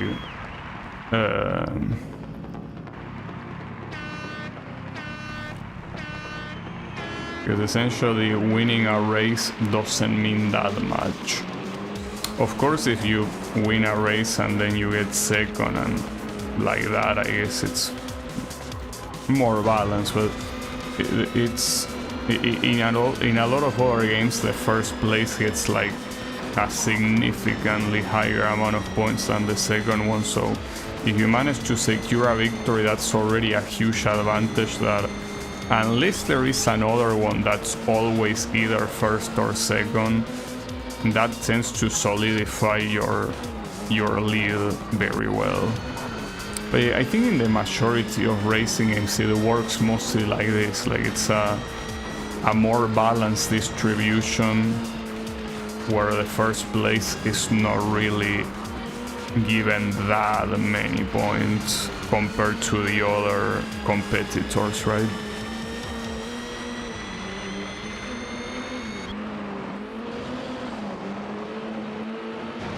Ah, shit. Okay, actually, that's fine. I didn't want to take the ramp anyways.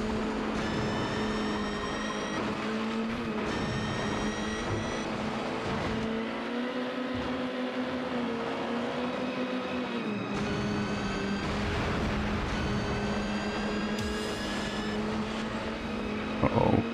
Where am I landing? Okay, that is fine. Just I couldn't know if there was gonna be any rock in the way or something like that, you know? Alright, give me one more lap. Oh, that wasn't the finish line. Man, there are so many places that look like a bait. At least that's something that they got right. In the other MotorStorm games, there are also so many baits where you think, oh yeah, this is the finish line, and it's not. Also, I shouldn't even do this champ. There is no benefit of doing that champ or simply going around it. In these games, you want to avoid airtime as much as you can, of course.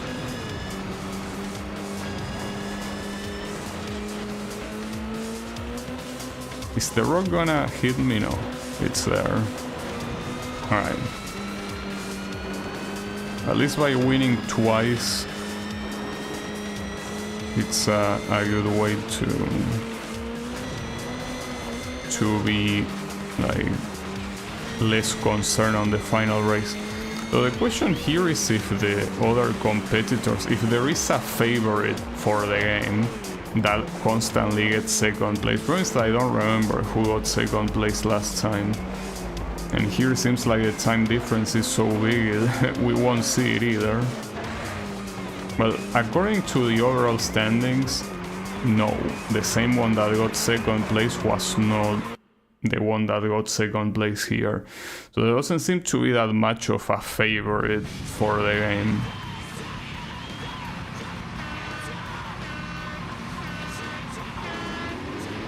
Still technically not guaranteed to win, but I shouldn't be able to get into an extremely bad position, right? I hope. But it depends on the track. I mean, let's not forget that I used the rally car in a couple of races that I got absolutely fucked on. I don't know if in a couple or if in only one, but the point is that it could happen, since it already happened.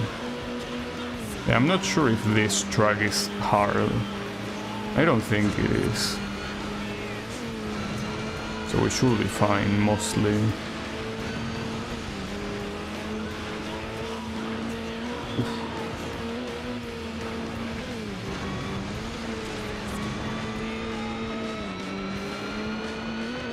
Well, it does seem like a little bit of a confusing track, though. Doesn't seem very straightforward. Has many different paths. Yeah, I'm not sure. Well, and here I don't know if the game cares about individual victories inside of the invitational or if it only cares about the overall result. Because if it's only about the overall result, like finishing in 4th place is still enough to win, so as long as it's not dead last or close to dead last, I should be fine. Yeah, it could also be dead last like it happened sometimes before.